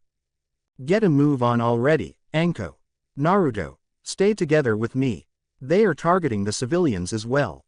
Protect the civilians, while we take care of the enemies, one by one. Anko chuckled, before she and the Naruto clone left. The real Naruto nodded at Kurenai's orders, before sealing his sword and unsealing his immense repertoire of shuriken and kunai, hurling them expertly towards the enemies, stopping them from targeting the civilians, while the Junin took quick care of them afterward. With Naruto clone number 1 ===. The first clone had navigated immediately towards the other bleachers where Hinata and Yakumo happened to be sitting down. Shikamaru happened to be there as well, when he arrived. Naruto-kun, the clone nodded and immediately scooted down as well as he relayed the order given by the other Junins. Hinata, Shikamaru, we need to go and check the academy and help with the students' evacuation. Yakumo, you're free to tag along if you wish. Both girls nodded at the mission, while Shikamaru sighed in dismay. Man, wouldn't it be best if we stayed here, though? The academy teachers are Chunin, much more suited to this than us. The noise of kunai hitting kunai made the picture clear that perhaps Shikamaru was masquerading his fear with his usual boredom, though Naruto could be wrong about that. Nevertheless, he had the perfect motivation for the Nara genin. In fact, both he and Hinata knew enough about their lazy teammate to know just what Shikamaru dreaded the most. Oh sure thing, Shika, you can stay right here, while Hinata and Yakumo will follow me. I then shall report to Asuma-sensei about your choice and said choice will be on my report. Well, you can grasp what would happen next. Of course I can, did I say that I hate you today, Naruto? Despite the actual invasion going on, both Hinata and Yakumo giggled at the reaction. Not verbally, but I bet you thought about it multiple times to count. Now let's get a move on. Hinata, you take point with your Byakugan. We need a clear path of enemies towards the academy. Yakumo, use your genjutsu to mask our presence from the enemy. Shikamaru shall use his shadow to capture anyone that tries to attack us and I'll deliver the killing blow. Team 10 added by Yakumo acknowledged their mission as Hinata activated her eyes to find a proper path towards the academy. With Naruto clone number 2 ===. The second clone went to Kakashi's team and found Sakura aiding Sasuke and Kiba in dealing with a couple of sound Chunin. Naruto noticed that Sasuke was doing quick work with his Sharingan, leaving Kiba and Sasuke to supplement the team's heavy hitters. The Naruto clone then unleashed a couple of shuriken, killing the one sand Chunin that threatened to attack Sakura's unprotected back. The pink-haired genin turned in surprise when she heard the noise of metal-piercing flesh, flinching at the possibility of the attack being directed at her. She spotted Naruto approaching as soon as she turned. Senpai, Thanks for the save. Naruto clone nodded and then relayed everyone the mission from Kakashi-sensei. As he expected, though, both Sasuke and Kiba vehemently questioned his leadership. So why are you the leader? You're not even part of our team, Naruto. Well, it's not like he expected them to take his word at face value here. And a part of being a Chunin means that sometimes he needed to enforce his leadership. However, now was not the time to bicker, as any minute wasted here meant the possibility of lives lost. You're right, Kiba, I'm not a part of your team. But Kakashi-sensei did place me in charge of the Genin's coordination, and we need to go assist the hospital staff and evacuate the injured. As such, I vote for Sakura to lead us. The team's only female member looked at him in surprise. Me, but senpai, you are the one who knows your teammates best, and from the three of you, I believe you're the best qualified to lead them. Kiba would act recklessly for sure, and Sasuke would try to do everything by himself. Hey, Kiba barked in denial, but was ignored by his teammates. Not even Akamaru had his master's back right now. Sasuke at least attempted to have a comeback ready, but he truly would do things by himself. So, the broody Uchiha just settled for a HN in response. Still, he was far more interested in demanding an explanation from Naruto than this invasion. What I'd like to know, Naruto, is why you didn't show everything you can do when we were sparring. Sakura at this point just grunted at Sasuke for bringing this up now, while already acknowledging that she would be team leader of this assignment. Naruto, for his part, sighed at the Uchiha, and it seemed like Sasuke was really waiting for an answer here. Why Sasuke? So that you could activate your Sharingan and copy my techniques. I'm not that stupid, you know. The Uchiha grunted at the accusation. Though, he tried to activate his eyes while seeing Naruto's fight and cursed that Naruto's affinities were different from his. He could try them sure, but it wouldn't be as effective. HN, whatever, let's go, Sakura, what's the plan then? Sakura swallowed nervously for a bit as she eyed her three male peers staring back at her. Though, Naruto-senpai gave her his vote of confidence and relayed her orders. With Naruto clone number 3 ===. The third clone had a much easier time convincing Choji and Shino of Kurenai-sensei nominating him as in charge, as they needed to head towards the library and help the workers to secure all vital information from the enemies. However, Naruto's enemy in this group was none other than Yamanaka Ino. Hey, what the hell, Naruto? If anyone should lead this team, then it should be me. I'm the leader of this group. The Naruto clone blinked a couple of times at the tone of bravado taken by the Yamanaka, even though it was clear that the girl was shaking in her boots right now. Turning to Choji, all he got from his big bone friend was a resigned shrug. It was Shino, though, who came to Naruto's rescue, before he needed to open his mouth and convince the Tsunere Yamanaka. I don't believe that Naruto-kun would waste his time coming here and give us orders. Plus, it's quite logical that Kurenai-sensei would give Naruto this assignment, considering that he is by far the strongest genin of our class. Hey Shino, you'd pick him over your own teammate. Such betrayal of trust. Naruto was marveled at Shino's ability to openly confront Ino by a mere lift of his eyebrow. Ino, let us follow Naruto's command for this mission. Shino's right. Naruto-kun wouldn't have come here, if he didn't have express orders from her. Ino, though, relented once Choji vouched for Naruto. Not you too, Choji. Fine, what's the plan, then, Leader Sama? Naruto ignored the snarking remark. I appreciate the vote of confidence, Shino and Choji. Even you, Ino. The Yamanaka merely crossed her arms and looked the other way with a snort, much to Naruto's amusement. Choji and Ino will stick close to me. Shino, can you use your Kikaichu to attack any enemies that try to attack us? I don't believe that the library will be targeted much right now, but there are still workers there that may need assistance. The Aburame merely adjusted his glasses and acknowledged the order as the team marched with him up front, clearing the path towards the library. With Naruto clone number 4 ===. When Azuki Yugo first awakened this morning, her mind was dull. She had appreciated Kurenai and Anko's help yesterday, trying to be there for her, but they were performing an already failed mission. For as she really wanted one person to be there, not them. No matter how much she loved her friends, Seeing the mangled corpse of her fiancé was a sight that will be forever lodged within the deep abyss of her mind. And truly, if something other than Suna invading Konoha, she would have sincerely remained indoors and simply allowed the others to carry the load. As she understood who the enemy was, something had awakened deep within her. Something that as an Anbu, she was trained to ignore. However, even though shinobi and kunoichi can't be allowed to act driven by emotions, at the end of the day, shinobi and kunoichi are still humans. As such, a woman can be allowed to take revenge from those who killed her fiancé. Right now, as the destruction continued around the village, Yugo had permitted herself a brief moment by the hero's monument to mourn for Hayate's death. Her team, her brothers in arms, stood behind her, just waiting for their team captain to say her goodbyes before beginning their assignment. Still kneeling, Yugo whispered her final words, before narrowing her eyes and placing her Neko mask. She turned and was about to deliver the order to her team, when she heard a familiar voice yelling for her. Neko-sensei. The Anbu turned to see Naruto approach the team. Naruto, what are you doing here? Where are Kurenai and the others? Naruto had felt her chakra in complete disarray and wondered what happened to his Kenjutsu teacher. She and the other Junin-sensei had instructed me to protect the civilians. I had just helped evacuate those that remained in the commercial district, when I sensed your chakra nearby. Right there, Naruto once more felt her chakra shift, wondering why his sensei's emotions were tampering with her chakra like this. In their training, Neko was so composed throughout their training, rarely portraying anything. It was hard to imagine her like this. Are you okay, Neko-sensei? I can sense that your chakra is in complete disarray.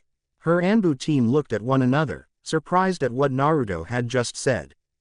Yugo, for her part, allowed herself to overcome her dark thoughts for Hayate and the war for a brief second and placed a comforting hand on his shoulder, remembering that above all else, Naruto was a censor. I'm sorry for not being able to see your matches today, Naruto-kun. I trust that you're taking good care of your sword like I instructed you to. Her tone of voice still carried the composure and the respect, but Naruto could tell there were traces of sadness in it.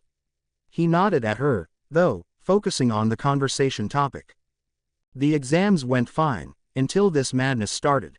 Well, not that you guys really need it, being an Anbu and all, but I can tag along and provide help. Beneath her mask, she managed to make a thin line smile at the concern. I trust that you'd be an excellent addition to the Anbu forces one day, Naruto-kun, but you should keep up with the mission you've already received, save as many civilians as possible and direct them towards the shelters. Understood, Neko-sensei. Yugo nodded, before issuing everyone to proceed. Naruto then watched as the Anbu vanished. The clone then looked around, trying to feel for weaker chakras to rescue. With the original Naruto . The rhythm was frantic. Naruto couldn't allow himself even a second of respite from fear of allowing the enemy to kill one civilian. His hands began to feel numb from overthrowing the projectiles from a distance, but right now, there was simply no time to rest. He had only enough time in between strikes to report to Kakashi and the rest that his mission was successful with all the civilians and even the academy students taken into the shelters, where the 4 clones that led the genin met with Anko and Iruka. Now, only one clone still remained out there, so Naruto couldn't tell how he was doing. The Scarecrow Junin simply grunted at the report, focusing instead of keeping scores between him and made a guy to see who would deal with most enemies. Asuma had already left the premises, leaving Naruto under the watchful care of Kurenai. Sarutobi Asuma was tasked to head straight to the village gates and assist Ibiki and the others there to take care of the 3-headed snakes that were terrorizing the village buildings. As such, Naruto and Kurenai remained together for the rest of the battle. Naruto-kun, I shall update your new set of directives. Aside from guarding the civilians, you shall be responsible for delivering the killing blow to the enemies. Naruto looked at his sensei like she was crazy, before she elaborated, with a focused grin at him. Don't worry too much, I will be using my genjutsu on them to disorient their surroundings and senses. However, you can't allow yourself to hesitate here. Let's go. Nodding along, Naruto included the new set of directives as he stood next to Kurenai as she went through hand seals to target 1 or 2 targets at the same time. He could see the genjutsu taking effect and summoned his sword once more to take the killing blow. The look of sheer panic when the enemy was no longer under the effect of Kurenai's jutsu and realizing that a sword had just pierced his chest would remain in his brain for Kami knows how long. Still, he just couldn't allow himself to hesitate here. One less enemy to deal with equals to one or even more of the villagers' lives saved. Kurenai, for her part, needed him to understand that he was no longer playing in the little leagues here. Because of his performance in the arena, there was no doubt in anyone's mind that he would be promoted. As such, these assignments will from now on be a constant for a full assault shinobi like Naruto. And by the looks of things, he was behaving like a professional the entire time. With the Hokage . Hiruzen Sarutobi, still held by the Cage's kunai to his throat, just watched the village fall under attack. Well, this was unexpected. To think that after everything our villages went through, that Suna would betray Konoha like this. The Cage, for his part, merely chuckled at his fellow Cage. The treaty is simply a camouflage to make the enemy let down their guard. From this point on, the course of history will change and Suna shall emerge victorious, Hokage Dono. Despite the weapon inches from his throat, Hiruzen just levels the stare back at the Cage. Your words mean you're starting an open war against Konoha. You should think clearly, Cage Dono. There is still time after all to take a step back and for us to resolve this matter without more need of bloodshed. With time, one Hiruzen Sarutobi grew accustomed to taking the path with the least amount of casualties. It wouldn't be the first time. The Uchiha coup, the incident with the ambassador from Kumo and even the life-altering decisions from the last great ninja world war. Though, come to think about it, Hiruzen Sarutobi truly wondered if he would ever be allowed to pass along the hat to someone else in life. Minato-kun, you should have been the one dealing with this. The Cage, for his chance, closed his eyes briefly and then laughed long and hard, this time no longer talking with the Cage's voice, but someone else instead, someone whom Hiruzen recognized instantly. Perhaps one gets addicted to peace as one grows older, Sarutobi-sensei. The Cage chuckled as he then removed the mask, revealing the identity of the true conspirator of this mess. Orochimaru. Chapter 18 Sensei. When the hidden village in the leaves had awakened this morning, none of its citizens even dreamed of the possibility of being in the midst of such chaos. Hell, the last time this ever happened was 13 years ago when the Kyuubi attacked, leveling most buildings with a mere flick of its 9 tails. Still, it came as a surprise to most when the very same target of the hatred generated by the fox 13 years ago was practically seen in multiple locations, assisting the shinobi force and protecting the villagers from the onslaught they were facing right now. Because of this, many of the villagers were safely taken towards the village shelters in safety. However, while they all were protected for the meantime, the tension in the air was still palpable.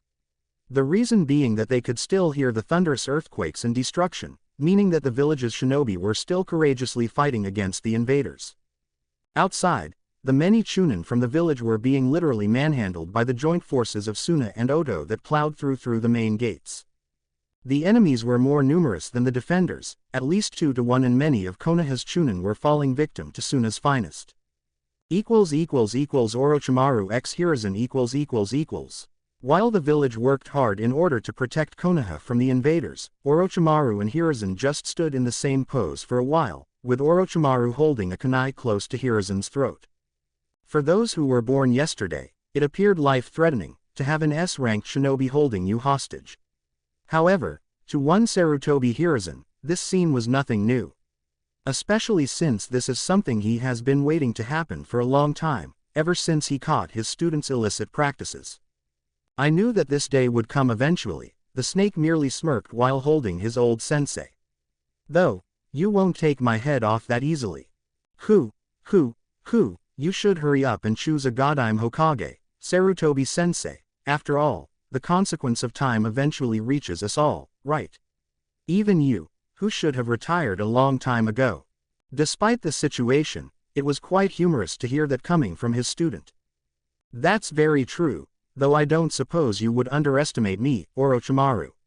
But I'd rather believe that all this, Hiruzen said, gesturing to the chaos down the arena, is not all because of a petty grudge.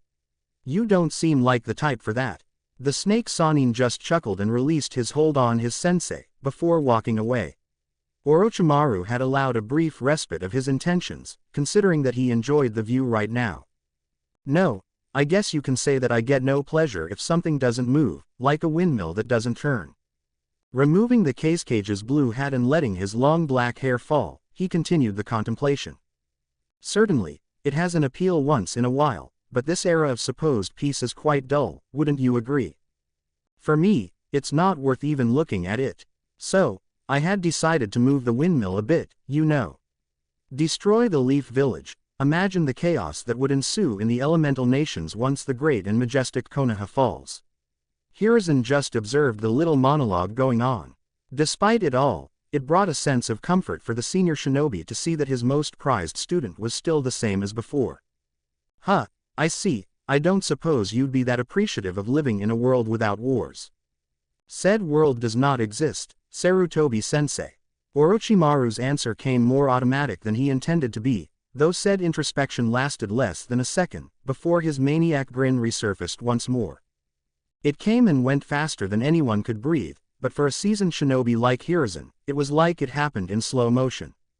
It was true that the senior Hokage did not believe in a world without wars, having grown up in the midst of the first two great wars.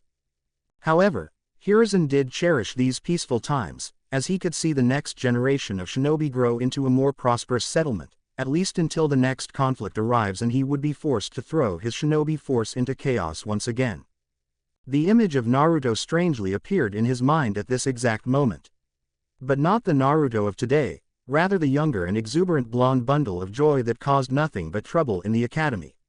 While this Naruto has indeed grown as a shinobi, a part of the grandfather mentality in Hiruzen still wished to see the old Naruto hanging around, perhaps painting the Hokage's monument or even making his Anbu detail chase the kid around the village. After the brief trip down memory lane, sensei and student stood face to face sizing each other up. Well, rather Hiruzen was frowning while Orochimaru was smirking, but it was all the same in the end. Soon, the tiles in which they were standing cracked under the force of their chakra-powered dash as Hiruzen immediately went through a sequence of hand seals. Ninpu Kora Shuriken, Ninja Art, Tile Shuriken. Orochimaru observed as many tiles left the roof and turned into shuriken from Hiruzen's technique. The snake then laughed and jumped to the air. His tongue turned to a large viper that attacked Hiruzen and lodged its fangs in Hiruzen's neck, making the old man flinch, and the snake Sanin laughed, joking about his sensei's old age. Orochimaru then used the snake to drag his body towards his sensei, considering the amount of venom that he was injecting in Hiruzen's bloodstream. In mid-distance, though, Orochimaru frowned as Hiruzen's body turned into mud and melted away. Releasing the snake back inside his mouth, Orochimaru then landed on the ground and looked around for his sensei, before his eyes turned right where Hiruzen appeared with a finished hand seal sequence. Doden Doryu Taiga, Earth Release, Earth Flow River. The place where Orochimaru was standing turned into a mud river as the snake Sanin was instantly dragged down the roof. Is this it, sensei? Orochimaru just chuckled at being dragged, while doing hand seals, but before he could finish, Hiruzen beat him to it, with a sequence of his own. Doden Doryuden, Earth Release, Earth Dragon Bomb. Orochimaru looked startled as a dragon head emerged from the mud river and unleashed a full bombardment of mud balls at him. Still, it didn't look as threatening, but Hiruzen had other plans as well, making even more hand seals, before unleashing a fire beam technique that mixed with the mud bombs. The result, Orochimaru was set aflame, screaming in pain, much to the Anbu detail's amazement at seeing the Hokage use two elements mixed together. When the mud river vanished and there was no sign of Orochimaru anywhere, Hiruzen just narrowed his eyes, visibly irritated at his student. Stop the stupid act, Orochimaru, please don't treat your old sensei like this. The hollow laughter of the snake echoed in the clearing, until Orochimaru emerged from below the roof, while a smile was on his face. Yes, very good sensei. Though, I think I deserve better coming from you. Did you truly think that this level of jutsu would be enough against me? Hiruzen, though, merely tsked at the comment. So, how about we stop playing around, sensei, or are you so desperate to finish this and go save this pathetic village? The Hokage frowned at the small jab. To believe that he would hear this from his own student was like a punch to the gut. he truly needed to be present and protect the village, not waste his time in this pathetic fight. Still, it didn't look like he would be going anywhere, not with Orochimaru and this two-line barrier technique that his students' lackeys created around them. In the end, Hiruzen had to consider that the village had the means to protect itself without him for a while. So, grabbing the fire hat for a while, Hiruzen permitted himself a moment of relaxation as he inflamed his chakra coils, ready for the true fight. You do have a point, Orochimaru. Though, I would refrain from underestimating Konoha if I were you. You should know that better than anyone, how we operate. Hiruzen said his final words, before removing his Hokage robe and revealing his battle clothes.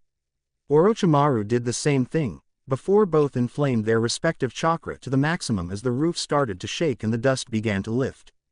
As student and sensei stared at each other once more, neither seemed perturbed about the combined onslaught of their chakra clashing with one another. After all, what happened before was merely a warm-up. Throughout the village . While the S-ranked shinobi were battling it out, the hidden village in the leaves were still busy dealing with the invaders. Still, considering that most of the villagers and even the dignitaries from other villages were safely protected, it was finally time for the real force of Konoha to show its true colors. As such, while it appeared that the Suna and Oto shinobi were having it easy, they were still due to face most of the Junin and Anbu force as well as the major clan heads. So, when said force erupted and faced the opposition, the Suna and Oto forces were easily overpowered, and most were simply dumbfounded over what happened. Yugo's Anbu team were seen dispatching the enemies left and right, with supreme agility and effectiveness. Though, Yugo's sword swings were filled with ferocity, far above what her peers did. The other Junins were also busy with the village structure's protection, easily countering whatever jutsu or weapons the enemy could throw at them. The clan heads were also doing their part. Hyuga Hiyashi was seen in a clearing surrounded by no less than 10 shinobi from Suna, before he started spinning into a massive Kaden rotation that dragged all of the enemies into a chakra hurricane. The now last Ino Shika-cho trio composed of Nara Shikaku, Inoichi Yamanaka and Akamichi Chusa were busy using their clan's respective skills to rid the village's commercial district of enemies. With Chusa using his body expansion jutsu, he managed to grow his body into amazing proportions, easily topping the village buildings. With but a swing of his bow staff, he could create hurricanes by his swing alone, expelling the enemies. Nara Shikaku, standing on Chusa's shoulder, gladly appreciated the shadow casted by Chusa and managed to link his own shadow to the group of enemies. With but a small hand sign, Shikaku's shadows crawled over the enemies' bodies, reaching for the neck and quickly snapping them. Last but not least, Inoichi Yamanaka was using his mind techniques to turn the enemies against each other. The members of the Hyuga clan were quickly closing the invaders' tenketsu and capturing them. One Inazuka Sum and Inazuka Hana were seen dashing on rooftops with their canine familiars and killing most enemies they could get their hands on. Most other clan shinobi and kunoichi were quickly dealing with the invasion force. However, what was still left unchecked were the huge snake summons, composed by giant three-headed snakes. The summons' tails were destroying the walls and buildings left and right, and Morino Ibiki's squad clearly were in quite the situation. Seeing as none of Ibiki's shinobi had a summon contract to deal against these monsters, they were reduced to what the shinobi could do, which was very little in fact. "We have to hold them off, somehow," Ibiki shouted to his teammates, but he was treading on thin ice as to what even he himself could accomplish against the summons. It all changed, however, when everyone heard a shout. "Kuchiyos! Yutai Kuzushi no Jutsu, ninja art, food cart destroyer jutsu." When next they realized, the three-headed snake was smashed by a giant white toad carrying 2 swords on its back. After the smoke and dust cleared, Ibiki looked up at the toad's head to see a man with long white hair, crossing his arms. "Long time no see, Ibiki." The lead interrogator could feel the sneer from Jiraiya's tone from afar as he then reached for the toad's head. "Jiraiya-sama," Ibiki greeted the toad shinobi, before kneeling in deference. "Thanks for the assistance. Though, I believe Hokage-sama needs it more." Jiraiya was surprisingly quiet as he processed everything that was going on. The toad Sanin then looked towards the arena where he knew that Orochimaru and Hiruzen were battling. He very much wanted to go there and assist his sensei in kicking the snake's butt, but he remembered his orders given by Hiruzen himself. Quickly closing his eyes to ponder, Jiraiya then turned to Ibiki. For now, let's focus on dealing with these pests. So if you please make yourself scarce, Ibiki, I have some snakeskin to slice. Ibiki frowned at the dismissal, but now was not the time as he simply jumped away just as Jiraiya caught movement from the forest in front of him. Looking closer, he could spot 3 teens, 1 female and 2 male, leaving the village instead of approaching it. That in itself was strange, considering that no respectable Konoha shinobi would even think of fleeing. Which meant that those were Suna shinobi. With a predatory smirk, Jiraiya did a small dance, before finishing with a pose. Gamahiro, you're free to have your fun with the snakes. Jiraiya didn't even wait for the toad's acknowledgement, before he jumped away from the toad and charged in pursuit. Meanwhile, at the arena, Naruto was now having the company of a different ally in dealing with the opposition, most of the Moto shinobi. Kurenai and the rest of the Junin took advantage of the Genin's help and assisted the Anbu detail in evacuating the dignitaries from the arena and even Konoha. If anything happened to them, the village would lose resources as these dignitaries were high-profile clients. No matter the circumstances, Konoha was still hosting the Chunin exams and were, thus, responsible for the dignitaries' and nobles' safety. And while Jiraiya had summoned building tall toads, Naruto had summoned his own partner, Gamatsurugi, to assist. Bringing in a heavy muscle fighter, because he was running low on chakra and couldn't keep up on his own. Back down in the arena, Baki and even the disguised Anbu eyed the toad warrior. Though Kabuto didn't express any reaction, Baki was another story altogether. While facing Genma and a few other shinobi, Baki counted on some of the dignitaries being killed and thus Konoha would be blamed because of it.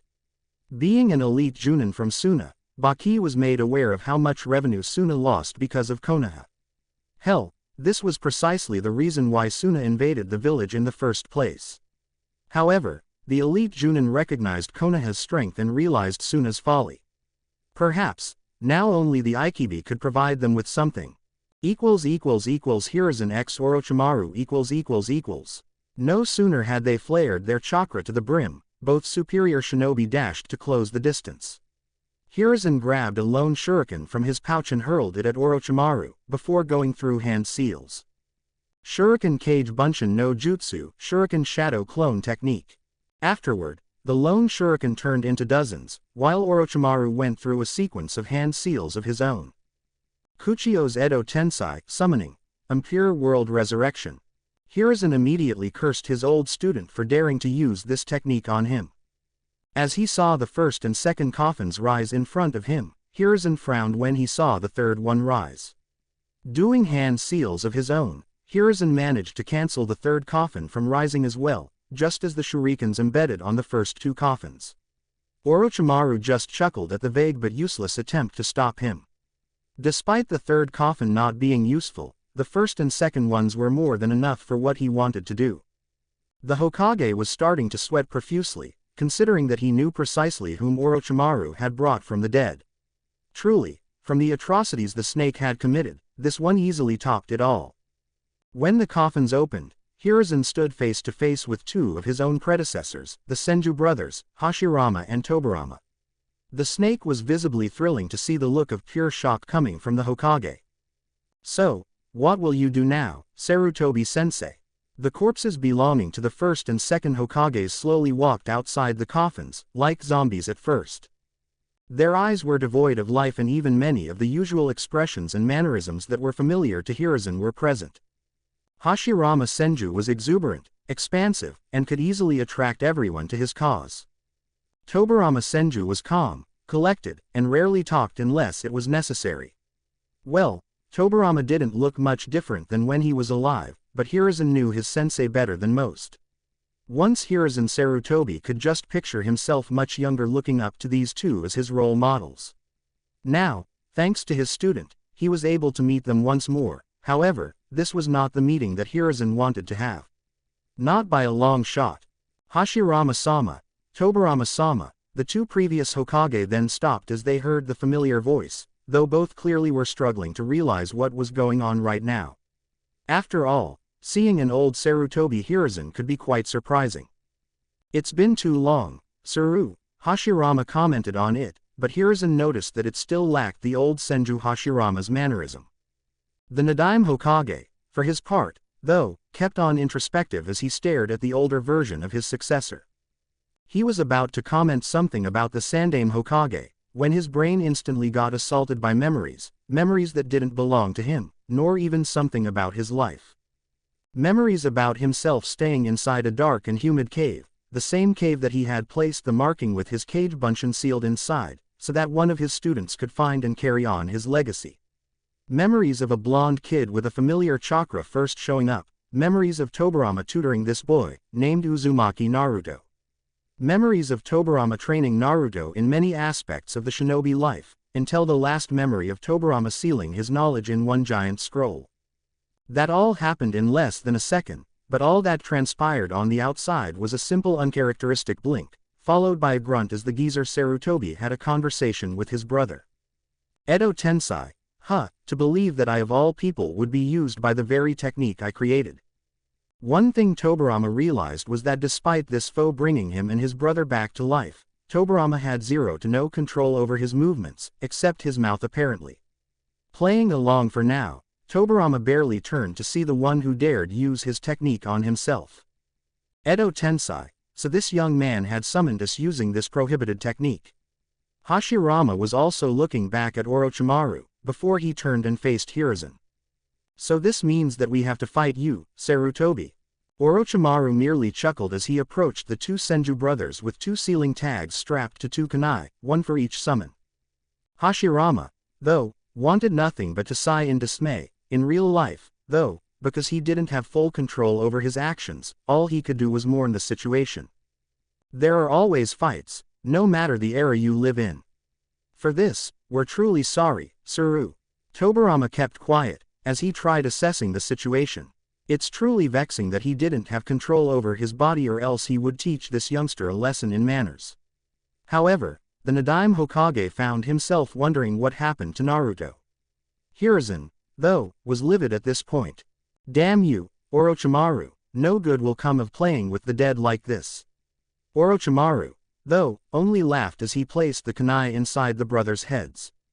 You're a fool if you truly believe I care about that, sensei. Now, I believe you have more pressing manners than trying to appeal to my consciousness. As soon as the kunai got inside and Orochimaru made a hand seal, smoke erupted from their bodies as their bodies' usual color came back slowly. However, and much to Hiruzen's utter shock, despite them being identical to his heroes, they were no more than mere puppets to Orochimaru's machinations. Hiruzen truly felt his old age right now, and even more so, after he saw Orochimaru's actions. Because at the end of the day, the student's wrongdoings are the master's responsibility.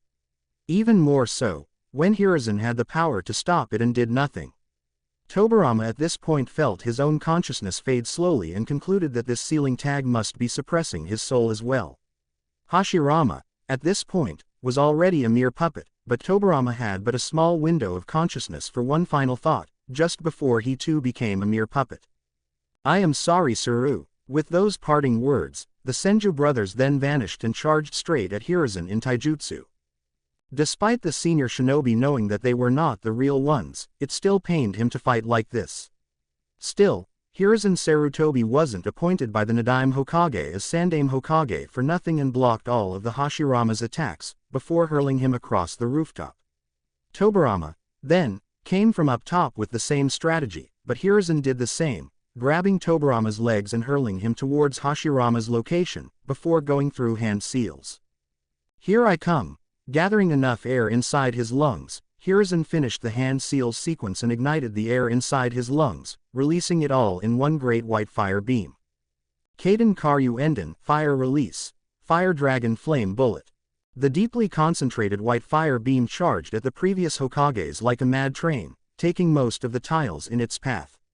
However, the Nadaime Hokage merely went through a small sequence of hand seals, before gathering water inside his lungs.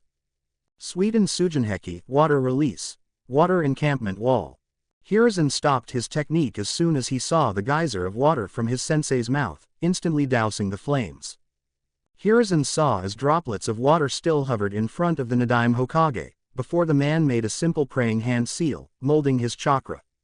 Hiruzen had to blink twice, not to observe a strange pattern of this follow-up ninjutsu. Because he had seen one Uzumaki Naruto performing the exact same thing in his fight against Gaara.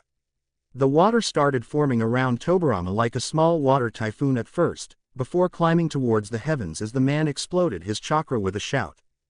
Suiten Sushoha, water release, water shockwave. The tidal wave created by the Nadaime Hokage was quite threatening indeed, but Hiruzen didn't wait 2 seconds before spitting mud on the ground and lifting a tall earth wall to block the incoming wave from dragging him away. Down at the arena, Uzumaki Naruto was observing his toad companion deal with the last of sound invaders, when his sensing skills tingled. This feeling, it couldn't be, but how was it possible? The last time he had sensed his sensei's presence was a long time ago. As soon as he looked upward, he saw the water geyser skyrocketing. The genin gasped at the sudden occurrence and looked around.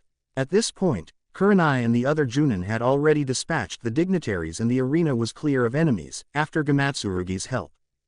Quickly eating a soldier's pill to replenish some of his chakra, Naruto could feel more chakra presences on top of the arena. Reducing his chakra to a bare minimum to avoid detection, Naruto swiftly climbed through the castle wall, until he took shelter in between the rooftops. Hiding behind one of the structure pillars, Naruto could see the team of Anbu behaving like spectators. He wondered why the Anbu were just sitting there, doing nothing, when he sensed the barrier lifted by 4 individuals. When his eyes landed on the man who was single-handedly responsible for the shift in Naruto's life fighting against the Hokage, Naruto's heart plummeted. To see his sensei once more after so long, only to see him fighting for the enemy instead. Just what's going on here? Why is sensei fighting against the Hokage and who is the other guy with the long black hair and red armor? Still, Naruto couldn't understand why Tobirama sensei was acting like this. His brain was working furiously, trying to remember his training with the man as well as the scroll containing the Nadaime's knowledge. While he was doing so, he could see his sensei using water ninjutsu left and right to pummel Hokage Jiji. Even the other one, so far with nothing but taijutsu, but the sound of his attacks easily reached Naruto's ear. The genin could only flinch as he saw this strange man punching the Hokage in the gut. Then, as he saw the Hokage kneeling on the ground, trying to recover his breath, Naruto shuddered at the sudden amount of chakra being used. What's worse, he could feel the mix of earth and water chakra used at the same time, which meant... Wait, earth and water at the same time, Akeke Genkai, Okami. Naruto saw the vines growing from within the rooftops, before full trees appeared, charging against the Hokage. Shit, that's the Shodaime Hokage, sensei's brother. But, how could the previous Hokage be used like this, until Naruto recalled reading about a technique in the Nadaime's scroll. A technique that dealt with space-time ninjutsu called Edo Tensai. A technique that according to his sensei allowed the user to summon the dead, using a living human being as a sacrifice. The memory of reading it was scarce, since Naruto had yet to dabble in space-time ninjutsu. So far, he had only grazed the theory behind it and his head hurt just trying to understand it. However, he remembered that the Nadaime had only explained the method in which to release the technique. He remembered the hand seals, though Naruto started doing it just to practice at first. When he was satisfied with the sequence, Naruto closed his eyes and reached out for his sensei's presence. As soon as he did so, Naruto sensed another person's chakra in the mix. The area was filled with powerful chakras all at once, so it became hard for Naruto to lock on his sensei's chakra. The Shodaime's wood technique had allowed a full-sized tree to emerge on the rooftop and the Hokage was trapped by the trees. The Nadaime Hokage was just standing by his brother's side, looking up at the Sandaime. Okay, perhaps once I flare my chakra, I will be discovered. So, I only have one chance for this to work. Going through hand seals and flaring his chakra, Naruto ignored the fact that everyone around instantly turned to the location he was in and locked on his chakra with Tobirama sensei's. Wake up, sensei. Edo Tensai. Kai Impure World Resurrection, release. For a while, nothing seemed to happen, until the back of the Nadaime's head started burning. Orochimaru wondered what the hell happened all of a sudden as he had lost his connection with the Nadaime Hokage.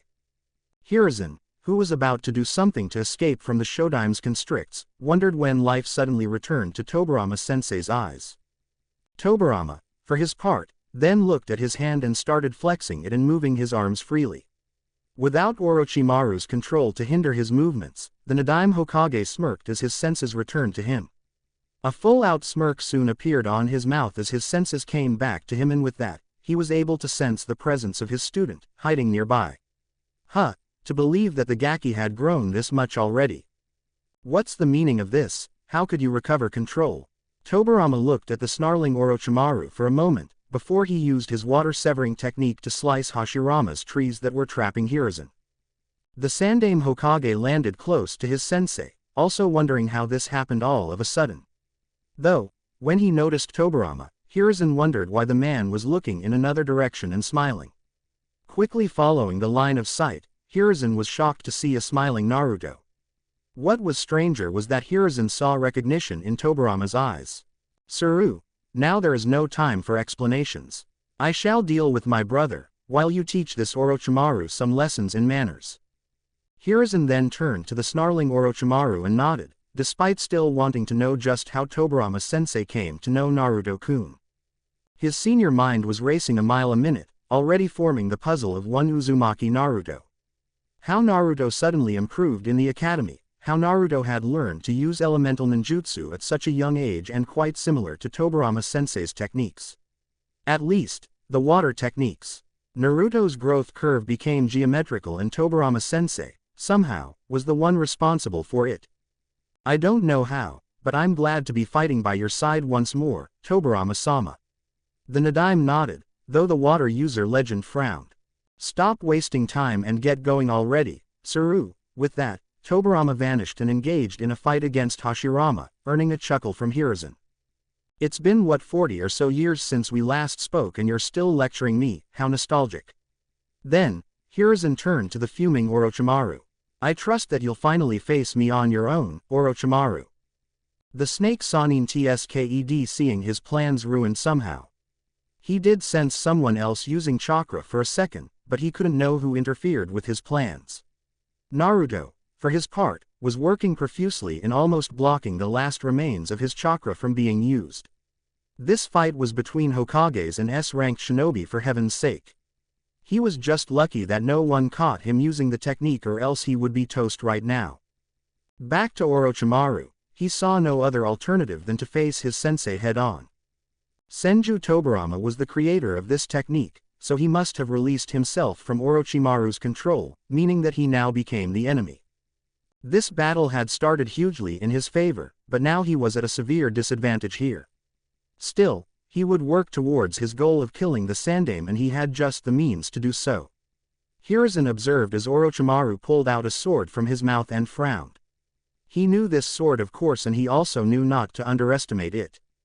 Doing some hand seals and sacrificing some blood, Hiruzen called upon a weapon for himself. With Jiraiya . Jiraiya just watched as the kid Genin from Suna managed to summon the Biju Ikibi. Jiraiya had effortlessly tracked them and captured Temari and Konkuro.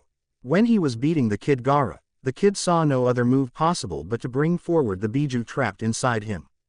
However, Jiraiya couldn't help but grin, already knowing who to call for assistance and knowing how much Gamabunta will complain about it. Jiraiya then saw as his opponent had put himself to sleep, before the creature screamed in glee about being released. So Suna had decided to use every possible tool to kill us. It's good that I don't need to defeat you, Ikibi, but merely to force your Jinchuriki awake. Sacrificing blood, Jiraiya went through hand seals, before Gamabunta emerged in all his grace. Jiraiya, how dare you call me to deal with the Ikibi? The perverted Sannin just chuckled. Sorry there Bunta, but Gamahiro is actually busy at the moment. The Toad Chief hummed in annoyance, before eyeing the sand creature. You'll owe me big time for this, Jiraiya. Gladly, now would you please dodge? The Toad grunted as he saw the Ikibi's belly expand. When Ikibi then slammed his chest with his hand, a powerful wind blast erupted from the Biju, leveling most of the forest with it. Bunta then was reduced to jumping mostly as the same attack happened more and more, forcing Bunta to use his own water bullet technique to counter the Ikibis. The fight between monsters made the forest tremble as Bunta used his heavy weight and nimble legs to jump and evade the onslaught of wind bullets. Jiraiya, on top of the toad, frowned as those wind bullets forced them at a distance. He needed to shorten the distance and wake the kid up, though that was proving difficult. It was perhaps time for some heavy weaponry, and Jiraiya at least hoped he wouldn't kill the Jinchuriki with it. Bunta, give me some oil. Jiraiya went through hand seals and pumped his chest to gather as much air as possible, while Gamabunta did the same. Kaden Dai Enden, fire release. Great flame bullet. The toad then released a steady stream of oil beams that merged with Jiraiya's fire technique. The end result, the gigantic flame beam enveloped the Ikibi fully in what could only be described as hell on earth. The searing burn caught Gaara head-on as the pain of being burned alive forced himself awake. With a battered body and almost without chakra, Gaara had no way of providing a counter, as Jiraiya had quickly jumped off of Bunta's head and placed a seal on Gaara's forehead, sealing the Biju's influence. The Biju's scream echoed in the clearing as his sand body slowly crumbled, as Jiraiya had safely captured the falling Gaara, before Bunta secured their fall. Hiruzen x Orochimaru Tobirama's water jutsu battled against Hashirama's wood techniques. Tobirama knew that his brother would be unstoppable normally, but without his consciousness, Senju Hashirama was beatable. As such, Tobirama then charged at his brother and engaged in taijutsu. While doing so, Tobirama swiftly placed exploding tags all throughout Hashirama's body. One by one, Tobirama ignited the explosive tags, forcing his brother's body to almost vanish, before the Edo Tensei technique ran its course, reforming his body. "It's time for you to go back, Aniki." Then, like Naruto did, Tobirama went through hand seals, before locking on his brother's chakra, releasing the effects of the Edo Tensei. The usual brightness of Senju Hashirama soon returned, and he could finally greet Tobirama properly, despite the situation. "Glad that you somehow took control of this awful technique of yours, Tobirama." The Nadaime grunted, remembering the earful he received from his brother when he created this technique. "Yeah, though I can't take the credit for that, Aniki." Hashirama nodded, apparently knowing to whom Tobirama was referring to. The brothers truly wished to continue the conversation, but Hashirama's body started to glow, showing the end of his binding in this plane. With his body leaving this plane of existence, Tobirama observed a teen girl with a strange headband, dead, used as a sacrifice for his brother's summoning. Senju Tobirama considered himself a pragmatic man, but he always had grievances about going forward with this technique. Despite coming up with it, Tobirama had never come to use it, precisely for this reason. Using a human sacrifice like that would be crossing the line, and that just wasn't what Konoha was about. Looking at the fight between Saru and the one who used the Edo Tensei, Tobirama then saw as Saru's black staff slammed hard into the enemy's body. The noise of bones breaking was all too familiar, as Orochimaru had no choice but to order his team to release the barrier and facilitate his escape. The Anbu team began the pursuit, but one of the Sound Four spilled what appeared to be a spider's web and ensnared the Anbu team. Hiruzen just observed his old student fleeing and frowned in disappointment. When he noticed Tobirama looking at him with his arms crossed, Hiruzen permitted himself a brief time of nostalgia at seeing this exact pose a long time ago. Though, before he could approach his sensei, Hiruzen stopped dead as he saw one Uzumaki Naruto approach the Nadaime Hokage. For some reason, Hiruzen found himself stuck where he stood as he looked at the scene of his grandson figure looking up at the Nadaime Hokage and the Nadaime Hokage looking down at him. Both were smiling deeply. Tobirama-sensei, Naruto was about to express his happiness at seeing his mentor once more, but Tobirama stopped him by ruffling his hair with a smile on his face. "I can see you have grown stronger, Naruto. I expected nothing less from my legacy." The genin beamed at the praise, despite being quite uncomfortable. Usually, the water whips would have already hit him by now. Naruto was surprised when Tobirama's body started glowing white, just like what happened to the first Hokage, which meant, "You're leaving, sensei, but I wanted to talk to you more. I worked hard to study your scroll and managed to improve, just like you said." Tobirama smirked, while allowing his student to finish his rambling. I'm still struggling with Fuinjutsu and space-time ninjutsu, though." Tobirama could still see Naruto's eagerness to improve, just like when they first met. Indeed, The boy was full of potential and Tobirama could attest that the Uzumaki has barely tapped into it yet. A part of him truly wished to remain and better guide his student, though.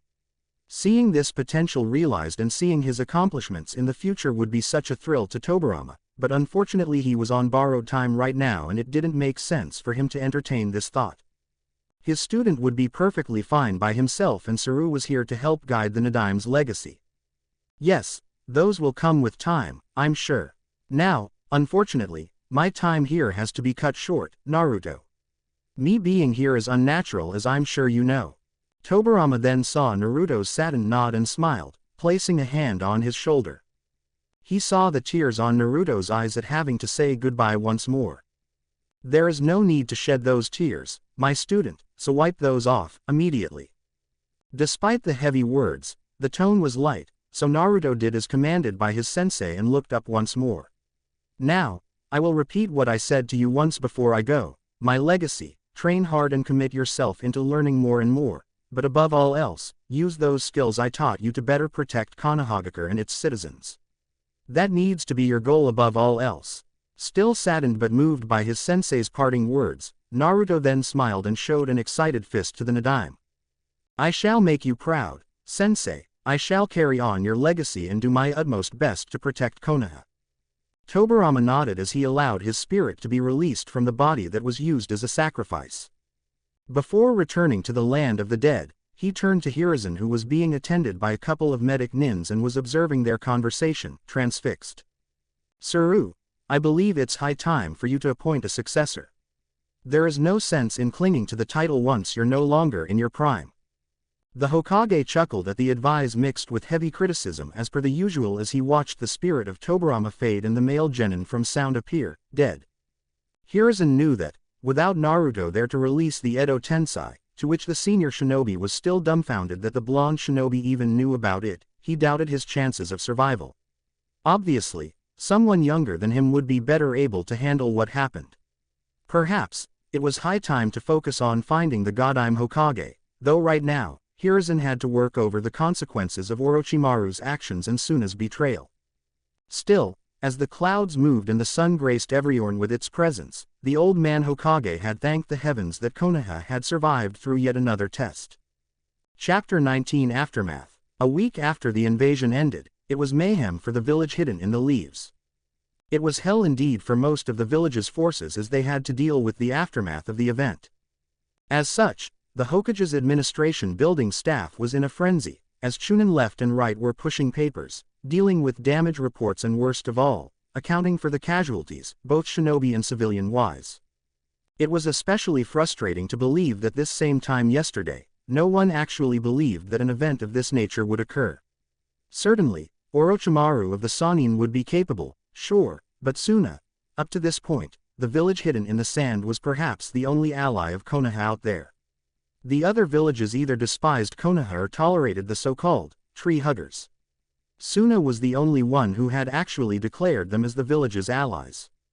Which is why it was so frustrating to one Hiruzen Sarutobi as he saw the piles of paperwork grow endlessly, mumbling curses for every Chunin that dropped a report over the never-ending pile. Together with the shinobi leader were the village elders as well as the Junin sensei of the rookie teams that were enrolled in this frantic exams. So, Homura, I take it that Sunagakure has sent a written missive for us, so why don't you enlighten me, old friend, please tell us all the cards they had decided to play. Kurenai, Kakashi and Asuma were simply kneeling in the far corner of the room, while the gray-haired elder dealt with the political side of this ordeal. Although, to Kurenai, being the least experienced of the three, it was a first to see the third fire shadow of the village this pissed off. She could really feel the veined anger dripping in each and every word that came out of his mouth. Homura, the elder in question, cleared his throat and opened the message sent by their supposed allies. Well, Hokage-sama, it has been confirmed that indeed Orochimaru had killed the Yondaime Kazekage and impersonated him. According to the message, Orochimaru, disguised as Kazekage, had influenced their decision to invade us. Though, obviously, there is no clear apology or intent of reparation, it's quite shocking to say it out loud, Hiruzen, but they are demanding that we release the captured Suna shinobi at once. It's said that this entire invasion was due and only due to Orochimaru's machinations. The Hokage was busy just puffing his pipe, while frowning.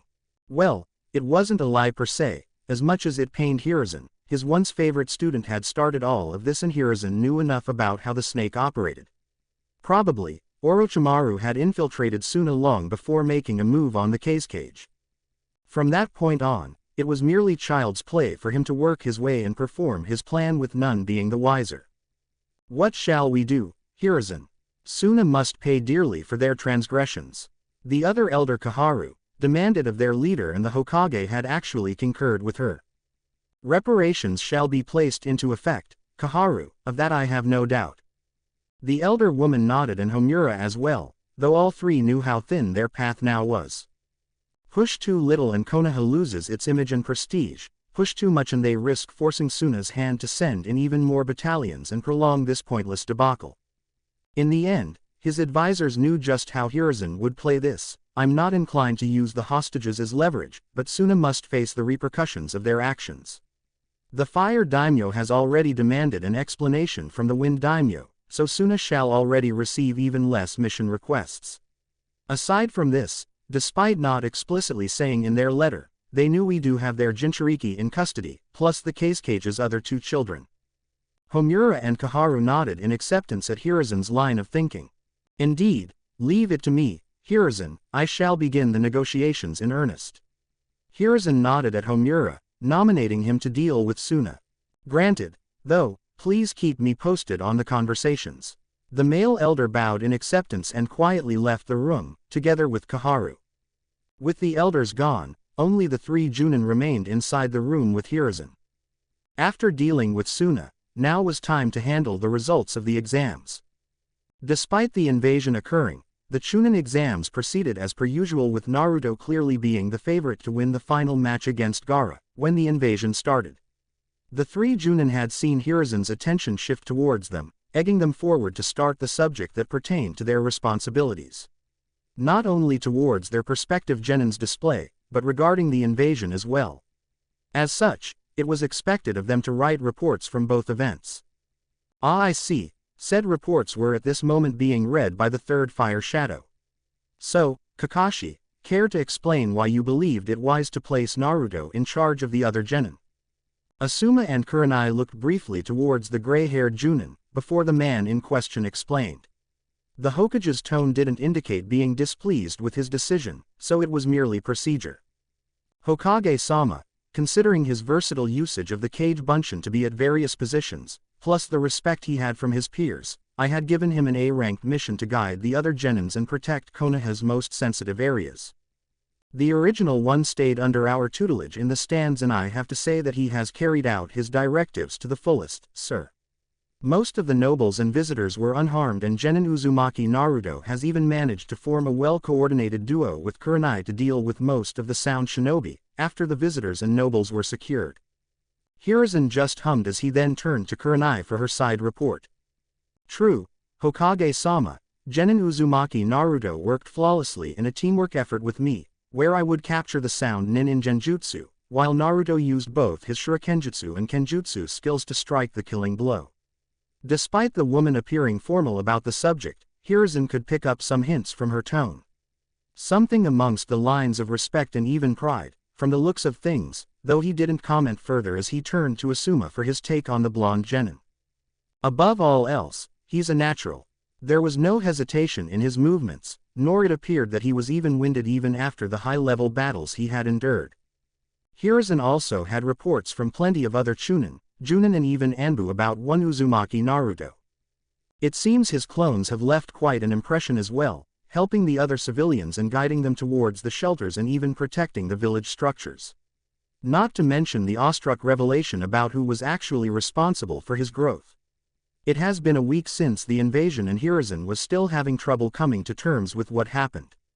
But, that occurrence aside, it was quite obvious that he would be promoted. I see, so I assume that his promotion is a unanimous decision from you three, then. Kakashi and Asuma nodded resolutely, but Kurenai decided to further explain her reasoning. Frankly, Hokage-sama, I'm still baffled by how many skills Naruto has at this moment. Hiruzen worked his poker face to the extreme at such a comment.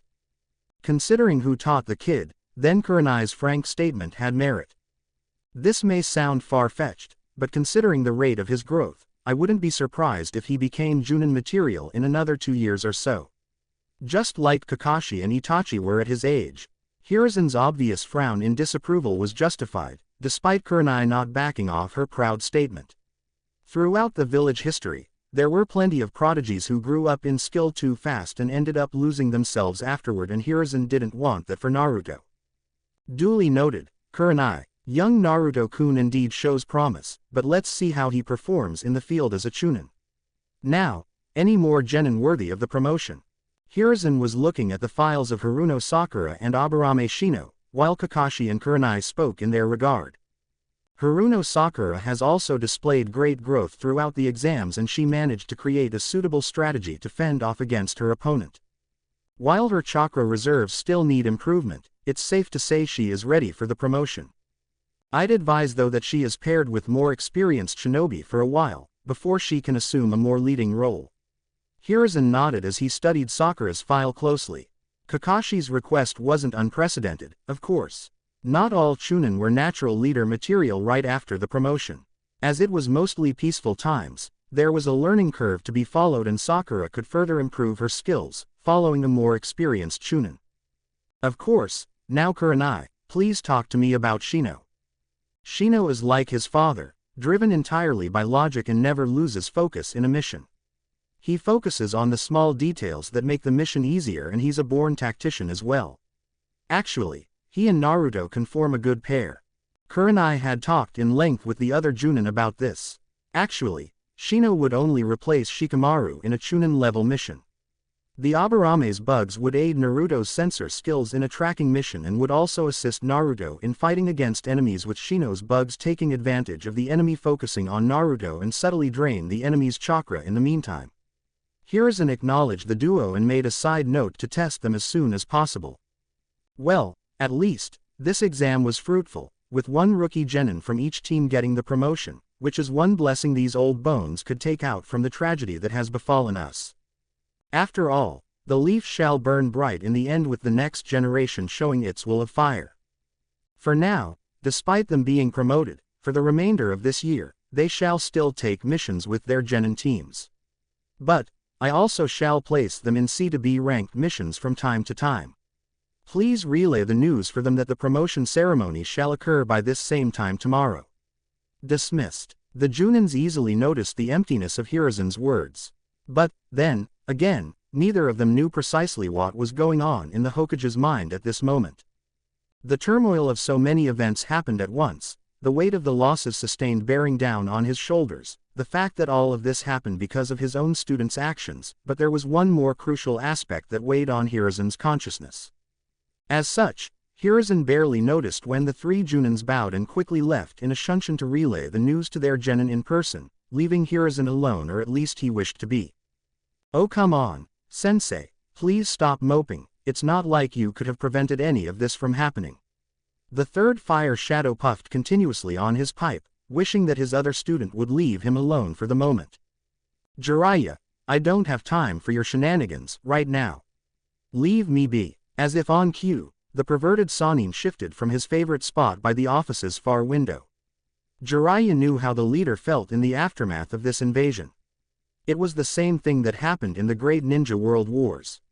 When Hiruzen had to bear the responsibility of the wrong decisions he had made throughout the wars. Still, the Sannin knew what was truly going on in his sensei's head at the moment. You know that the kid saved you in the end, right?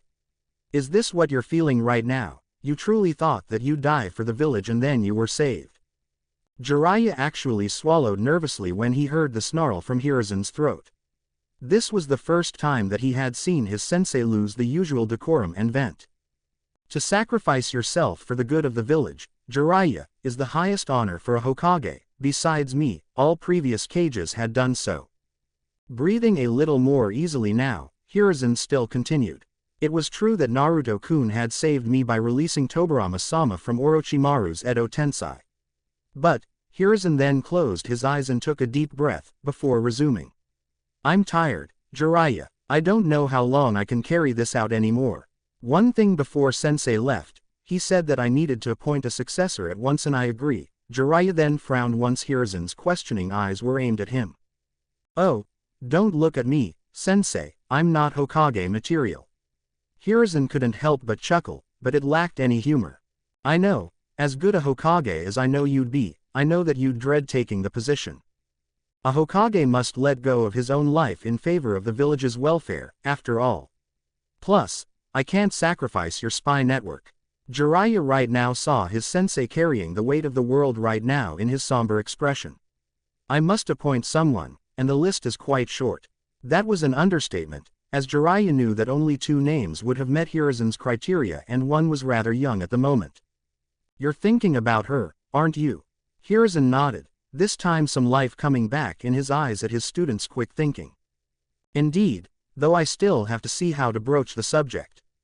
Jiraiya smirked at that. Yes, knowing how she would react to it, made sense to consider all possible scenarios beforehand. Well, I guess you can take your time about this subject. Now how about the kid? I take it you have yet to tell everyone below the Anbu rank and myself what truly happened. Unfortunately, young Naruto-kun will have to bear one more S-ranked secret linked to him. Jiraiya understood, of course. The mere existence of someone being called as the Nadime's legacy was risky. If the knowledge that Naruto acquired from the Nadime fell on the wrong hands would spell trouble to everyone, no doubt. It was quite astonishing to believe that a mere genin had knowledge on one of the Nadime's most dreadful creations. Though, Jiraiya knew that Hiruzen was due to have a sensitive conversation with the brat. Do you wish for me to stay here when you talk to him, tomorrow? Hiruzen shook his head. Hell, if there was anyone out there who had as many secrets involving Naruto as Hiruzen did was the perverted Sannin. No, this is something I must do on my own, Jiraiya. I owe him at least this much. Your time will come as well, I assume. The usual grin turned into a flat-line smile as Jiraiya took the swift jab and left the room via Shunshin.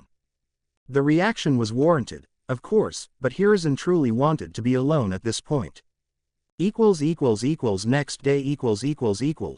Naruto had awakened this morning, not sure what to expect. He had heard from Asuma-sensei that he was to meet the Hokage this afternoon for an announcement.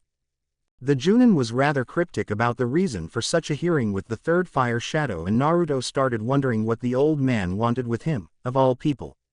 Right now, Naruto knew that in the grand scheme of things, only Chunin and above would be called upon to assist in the village's post-invasion details. Above all else, the village needed revenue for the reconstruction and thus the Chunin and above shinobi were being dispatched to fulfill the village's mission backlog. Fortunately, or unfortunately, for the village, both the Chunin exams results and the fact that Konoha had won against 2 villages, only served to improve its image to the point that mission requests were flowing in endlessly. Some of the genin were already sent to clean up the D and low C ranked missions. Hinata and Shikamaru had joined in some of these missions together with their respective clans. Sasuke and Kiba were also lined up for some heavy-hitting assignments. Actually, the only genins who weren't called in for missions were Naruto, Sakura and Shino. Naruto had met Sakura yesterday for some light training and she had complained about Kakashi-sensei not saying anything, aside from Sakura also being called into the Hokage's meeting. Right now, Naruto had put on his usual clothes, with a new addition, formed now by the lack of any kunai or shuriken holster. Now, he had drawn summoning seals in multiple places to help him have better access to his weapons, should the need arise. Leaving his apartment, it didn't take long for him to reach the Hokage's administration building. Along the way, he could see the destruction caused by the invasion, as well as the construction workers repairing the damage.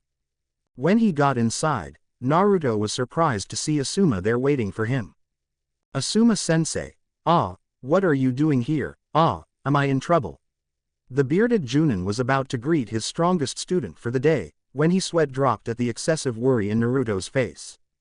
Relax, Naruto, it's anything of the sort. The blonde genin walked closely to his Junin sensei as Asuma then placed his arm around his neck. As to why I'm here, well, it's not every day a Junin gets to gloat about one of his genin getting promoted to Chunin in their first year, you know. Naruto looked up instantly at his sensei when he heard the word Chunin, when the Hokage's office doors opened, revealing both Shino and Sakura carrying their own version of the Chunin vest, followed by Kakashi and Kurenai-sensei, as well as a man that looked like an older version of Shino with a white overcoat and sunglasses. Naruto-senpai, look, I got promoted, no wonder you're here as well. It was thanks to you that I received this vest, after all. Kakashi deflated at Sakura's proud comment, earning a chuckle from everyone. Congratulations, Sakura, you too, Shino. The now Chunin Aburame barely nodded, adjusting his glasses, showing his acknowledgement to Naruto's praise. Shino, then, walked away with his father, while Kakashi accompanied the beaming Sakura to celebrate her promotion together with her own parents. Naruto only realized that he was alone in the hallways when he looked around and saw no sign of either Asuma or Kurenai-sensei nearby. A bit of an apprehension dawned on him, as to what would follow next, when he heard the commanding voice of the Hokage. Genin Uzumaki Naruto, please get inside, so we can begin. Swallowing nervously for a bit, Naruto got inside the Hokage's office and only then did he see that he wasn't alone with the Hokage. Both Kurenai and Asuma stood by the wall close to the door and both were smiling proudly at him. Naruto paid special attention to the fact that he was still due to talk to Kurenai about all of this. Looking at her, though, the Ravenet Junin only nodded to him and ushered him to step forward to meet the Hokage halfway. Behind the Hokage were the proctors from the exams, Morino Ibiki, Mitarashi Anko and Shiranui Genma. While Naruto had never interacted with the stern proctor from the first exam, he could be considered to be on almost friendly terms with Anko and even had a small interaction with Genma when the invasion started. He remembered the lack of another proctor and sighed sadly for Neko-sensei's loss. He was still due to find her in the village somehow and see if she needed anything. Okay, this will be short, but let us begin. Uzumaki Naruto. The genin stood at attention at the Hokage's professional tone as he was busy reading the final report on his desk. Your overall performance in the exams was beyond exemplary. Morino Ibiki here could attest to your mind strength and knowledge in gathering information. Mitarashi Anko could attest to your ability, as well as your genin team, to work together and overcome the adversities. And last but not least, Shiranui Genma had attested your prowess on the battlefield. I, personally, believed that if the invasion had not occurred, then you would have been victorious. Aside from that, your assistance to the Junin senseis throughout the invasion as well as your leadership towards your fellow genin showed that you have both the skills and quality of a Chunin. Naruto just stood in awe as heard the Hokage's report about him. This time, one Hiruzen Sarutobi had foregone the stern visage for the new addition to his Chunin forces and smiled dearly at the young man that stood before him. You have earned this title, Naruto-kun, and it gives me great pride to award you the promotion. Now, here is your Chunin vest. The young man was still astonished, but he approached the Hokage to grab the vest, despite blushing a bit when Anko showed her enthusiasm by yelling with her fist high in the air, "Yeah, way to go, Gaki." A small nod of recognition from Naruto as he wondered that perhaps he could consider Anko a good friend. The trench coat wearing Junin had then began to laugh awkwardly when both the Hokage and Ibiki openly glared at her for her display, earning a chuckle from Kurenai.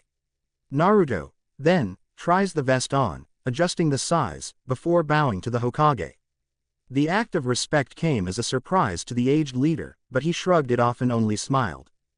Thank you, Hokage-sama, I shall make Konoha proud. Becoming a Chunin, Naruto-kun, means that you will be called for tougher assignments from here on out. You shall sometimes be called upon as a leader of a mission, either leading fellow Chunin or genins. Naruto nodded, looking the Hokage in the eye, showing that he had acknowledged his new set of responsibilities. However, Naruto then wondered why the sudden change in Hiruzen's face as he ordered everyone to leave for him to converse alone with Naruto. The others were startled somewhat by this, especially Asuma, who until now was responsible for Naruto as a genin. Though, he followed the rest out of the room and closed the door. Naruto was surprised then when he saw the Hokage go through a known sequence of hand seals, before four blurs that Naruto always sensed inside the Hokage's office, vanished as well. As soon as the Anbu protection left the room, Naruto saw a string of kanji filling the entire room, before vanishing from sight. I trust that you recognize what I have done, Naruto-kun. Surprisingly enough, we are both fellow students of the same man. It took less than a second for Naruto to realize that perhaps he was right in thinking that he was in trouble right now. Ah yes, you have sealed the room, preventing any sound from leaving the room. The aged leader nodded, feeling his age at the moment, and Naruto was considered an experienced censor enough to know that. I take it you're disappointed with me, Gigi. The overall silence coming from the Hokage was screaming in Naruto's ears. You know, when I first realized that you were improving in the academy, Naruto-kun, I was happy. Proud even as I could see that your hard work had finally brought fruits in the end. However, you stopped talking to me like we used to, back then. Naruto took a deep breath at that, knowing that indeed, the old man was right, but Hiruzen was not finished. You suddenly decided to keep it to yourself. You must have decided that, perhaps, you didn't want to talk to me anymore. But, even then, your growth had only improved, and it was astonishing to see how much you have grown in such a short amount of time. But, now, you and I both know the real reason for your growth, don't we? Naruto felt the accusing eyes of the man that just now told that he was proud of Naruto's Chunin achievement. What I want to know, Naruto, is why you had decided that I couldn't be trusted with the fact that my own sensei was tutoring you this entire time. Right now, Naruto wasn't talking to the Hokage, but to the man who helped him a long time ago. To the man that gave him shelter when no one else did, to the man that looked at him when everyone gave him the cold shoulder and pretended he didn't exist. Taking some seconds to remember those awful days of his childhood, how one day Naruto was alone in the woods trying to catch a fish, only for this sweet old man to sit by him and tell him stories. This old man who then helped him by taking Naruto away from the orphanage and giving him an apartment, even if it barely had the essentials of a home, at least he had somewhere to call home. But, on the other hand, this old man had also. You know, before I met Tobirama sensei, I truly didn't know much about myself. None of the teachers in the academy bothered with me. Hiruzen just stood there with both hands holding his chin as he allowed his surrogate grandson to talk. They didn't try to teach me the basics. Whenever I tried raising my hand to ask something, I would be kicked out of class. Even when the shinobi training started, neither much bothered to tell me that the reason I was struggling in my chakra control was because I simply had too much to control. Hiruzen kept his mouth shut about that. If it wasn't for Tobirama sensei explaining that to me in the beginning, I probably wouldn't have passed the minimal requirements to pass the academy. And you, Hokage Gigi, had never explained that to me, either. When Tobirama sensei told me that I am a Jinchuriki of the nine-tailed fox, Hiruzen this time slightly opened his mouth in surprise. I first wondered why I didn't hear this from you, Gigi. You asked me why I didn't trust you, but here I found out that the reason I was so hated by everyone, the reason why people simply ignored me, the reason why no one wanted to talk to me, was because I housed the very reason of their pain. I house in me the one responsible for killing their family, their child, husband, wife, sister, brother, father, mother. This time, Hiruzen had enough decency to look down in shame. I asked you back then, do you remember? I asked why I was treated like this by everyone and you didn't tell me. You kept this from me, Gigi. So, yes, I can say that I didn't trust you with this secret of mine. Not to mention that I didn't trust what the village would do to me, if they knew the truth. I see, gone was the accusing glare and now Hiruzen understood, though perhaps he felt that explaining his reasons would be too late, but he tried anyhow. You're right, I should have told you the truth, Naruto-kun. Naruto, though, merely shrugged his shoulders, as if he didn't care anymore, but still Hiruzen continued. Keeping this from you was wrong, but my intention was to at least give you a normal childhood. After the event, I gave everyone the order to not speak about the subject and I also ordered the parents to not discuss this to the next generation, in hopes that you would be able to make friends and have fun. Naruto, this time, snorted in derision. Well, I guess that backfired, huh? He mumbled, though Hiruzen heard it nonetheless. Indeed, Hiruzen had failed to acknowledge the level of the village's hatred towards the fox. True, it did. Naruto at least felt appreciative that his grandfather figure didn't waste both their time, hoping to make up for bad decisions in the past. Just so you know, Gigi, I don't expect an apology, perhaps, I did a long time ago, but not now. And I get the feeling that you're not expecting an apology from me, either, concerning Tobirama sensei. I guess we can both state that both subjects are water under the bridge. Hiruzen this time took a look at the young man, a good look that Hiruzen did for what he perceived as a judge of character. The vest on top of the clothes that were actually similar to what Tobirama-sensei wore a long time ago, actually brought a smile on Hiruzen's life. I guess Naruto-kun may truly be your legacy, Tobirama-sensei. You're right, Naruto-kun. You're absolutely right. Then, I shall dismiss you. I trust that you're quite eager to celebrate the promotion with your friends. Just one thing, though. I had labeled your training under the Nadaime and S-rank level secret. Naruto looked at the old man straighter this time, acknowledging the meaning behind this, but Hiruzen continued. You know as well as I do that Senju Tobirama has acquired a lot of sensitive knowledge that he may have bestowed upon you. If that information were to reach our enemies, such information would certainly be used against the village, and I can't have that. As one of the village's proud Chunin, I believe you can uphold this directive. Naruto nodded, all too at ease with holding this secret. Certainly, Hokage Gigi. It would remain just like this conversation never happened in the first place. So, I take it only you and the Anbu know about it. Jiraiya is aware of it as well. At Naruto's eyebrow lift, Hiruzen elaborated, with a straight face and easing the flow of his chakra. One of his lifelong assignments is to run Konoha's spy network, and he needs to follow up on any leaks of the village's secrets to the enemies. Naruto looked at the old man for a short while, wondering if that's the truth or not. In the end, the now promoted Chunin just doesn't care much at this point. Oh okay, I see. Well, you're the Hokage and he's one of the Sannin. So, would that be all, Gigi? At this point, the silencing seals on the walls rescinded. Yes, Naruto-kun, that's all.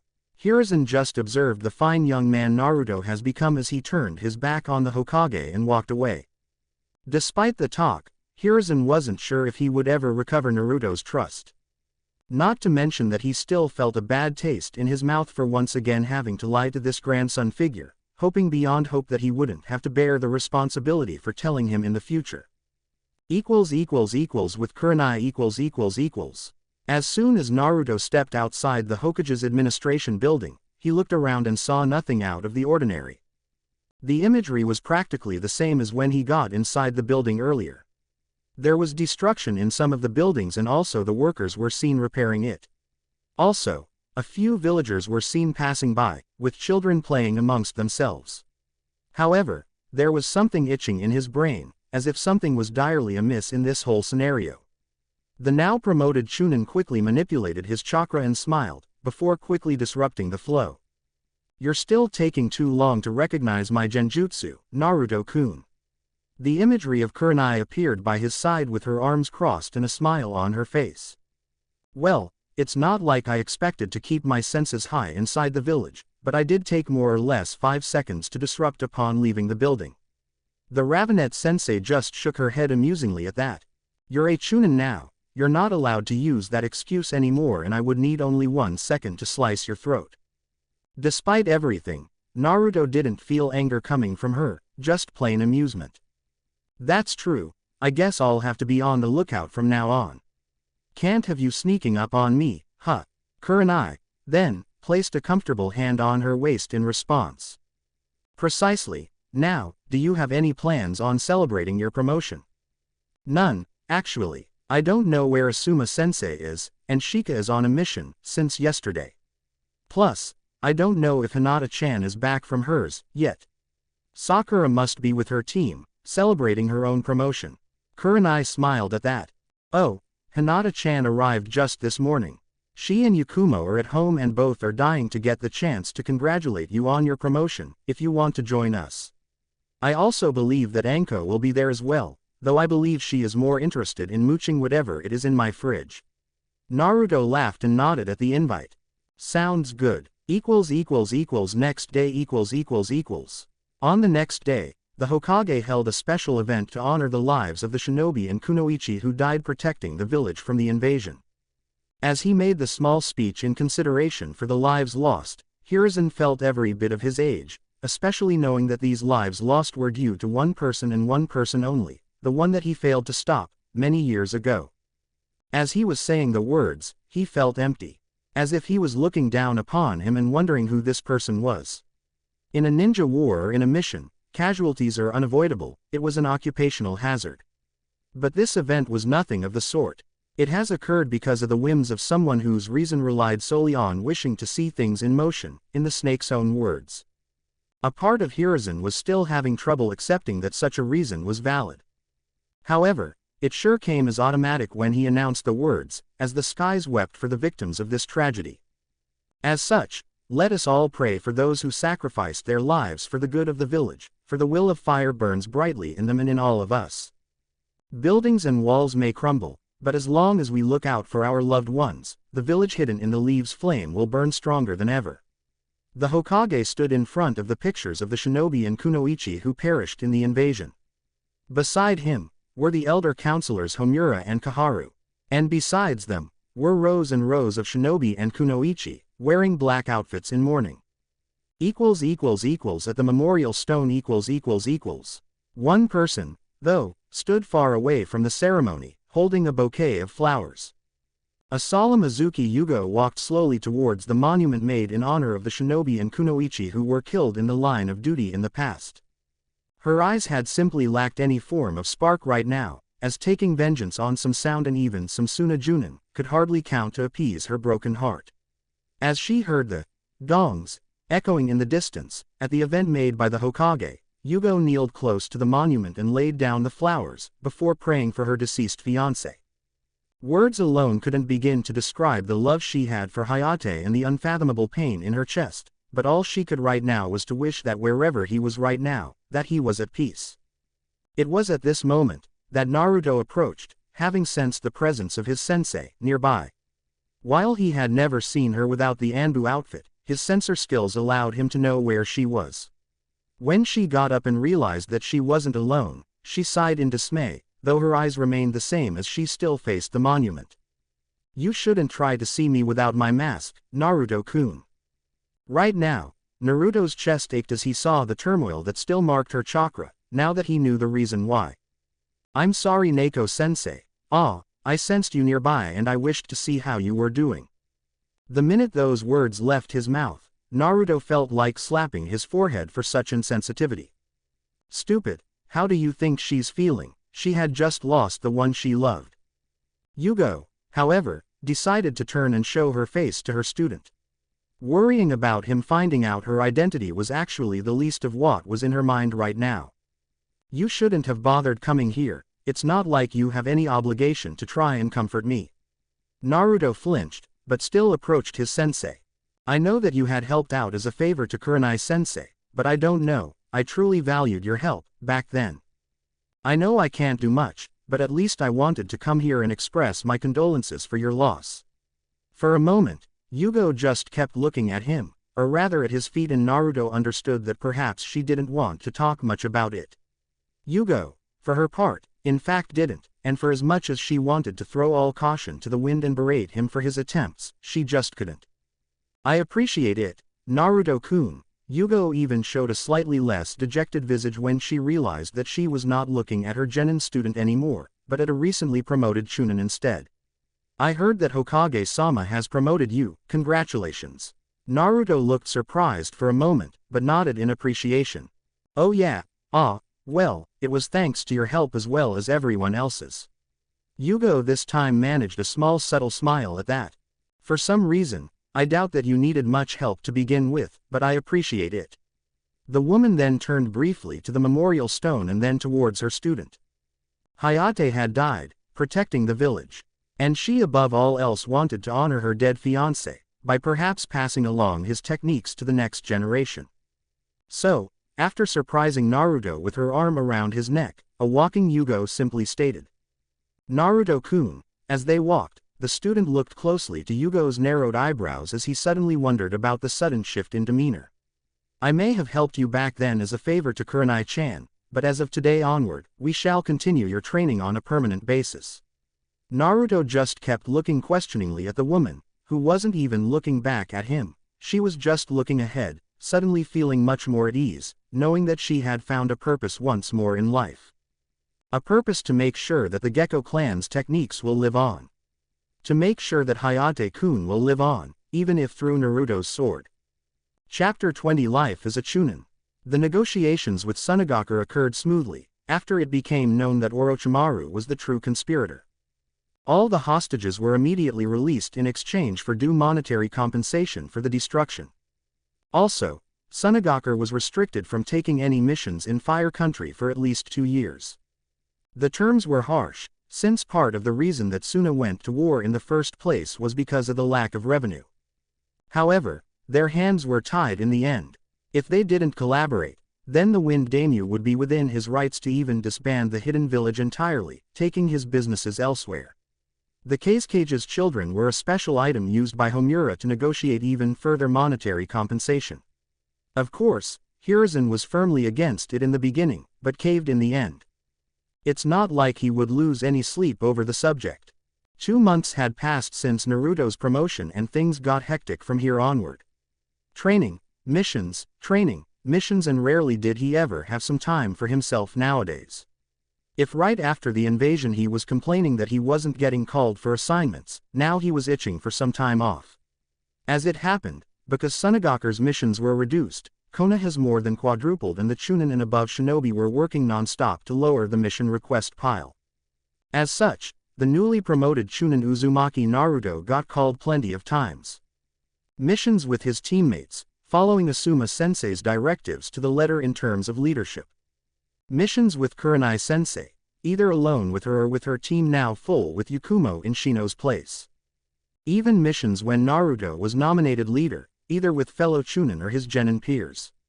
One mission in particular where he, Sasuke and Kiba had to gather medical supplies for the hospital in a nearby village. The mission started as a simple C-ranked, but bumped into AB ranked, as there was a missing nin from Kurigakure involved, harassing the local villagers. Having a full assault team paid off in the end, but the Uzumaki Chunin suffered having to exercise his leadership. I have found a newfound respect at Kakashi-sensei and Sakura for dealing with those two on a daily basis. The pink-haired Chunin had gotten wind of this specific mission and couldn't help but concur how much of a handful Sasuke and Kiba were sometimes. Especially, when both were gunning to prove themselves in Naruto's eyes. Aside from missions, once Naruto became a Chunin, his training had also received a promotion. Once he learned how to make weight seals, he had applied it to all 4 of his limbs. Every day, or on most days, he would get up early in the morning and do his routine, which consisted of running around the village, agility courses and a couple of muscle growth exercises. By 14 years old, Naruto's body was on its path to become that of a well-rounded fighter. With well-developed muscles, but not too much that would hinder his agility, the Chunin trained diligently in every aspect. His physical exercises were added by meditation in the end, when he would feel for his ever-growing chakra capacity. Because of this, his chakra training exercises were also a priority. As he grew in height, weight and skills, his chakra would follow its own growth as well. Sometimes, he trained by himself. Sometimes, some of his peers joined him. Sakura, Sasuke, Hinata and Shino were regular companions. While Sakura and Hinata were already used to training with him, Sasuke wasn't, and ever since Naruto's display at the Chunin exams and the fact that Naruto helped him awaken the Sharingan, the Uchiha had firmly elected Naruto as his rival. They would fight in most shinobi skills as Sasuke was getting special lessons from Kakashi about his newly discovered affinity for lightning. While Naruto had the advantage with his wind and water combo, Sasuke used this disadvantage to his favor, sharpening his elemental control and even learning Kakashi's special technique called Chidori. Naruto had to admit that it was a powerful execution technique, with the only downfall being that without the Sharingan, such a technique would leave the attacker too exposed for a counterattack.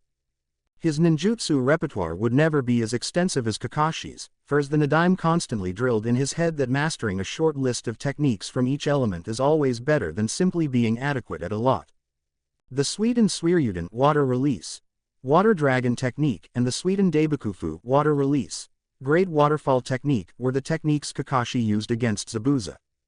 Those two would represent the pinnacle of heavy offensive and grand-scale techniques in water manipulation, but even though he decided to train in these techniques, it wasn't something that he saw himself using, unless he was in quite a pinch or one of his teammates.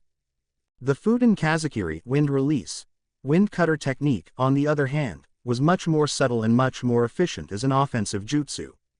Plus, The more he practiced with it, the more he managed to hide the wind cutter, becoming quite the lethal technique. Asuma Sensei had personally tutored him in learning the last one. The Chunin had also practiced many times with both Kurenai and Yugo, in Genjutsu and Kenjutsu, respectively. The Nadime's scroll focused more in ninjutsu, space-time and fuinjutsu, so it was rather lacking in those other areas. Right now, Naruto was sparring against Yugo as both parried their swords in the middle, before both evaded and Yugo used chakra to approach him in fast succession.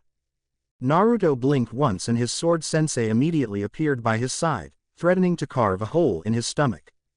Moving quickly, the Chunin blocked Yugo's assault and initiated a sequence of his own, keeping the sensei on the defensive. Summoning a couple of shuriken, Yugo was surprised at the move, but deflected the projectiles with ease. Waiting for less than a second, she then saw her student Shunshin to her right and flipped her body, before landing a strong kick at his chest. The surprised Naruto went flying a couple of meters, before skidding towards the ground, as he observed his sensei. "You appear slower than before, Naruto-kun. Your Shunshin still needs work as well." Naruto tsked at the provocation. He was still getting used to the weight increase in his limbs, which relied on his chakra.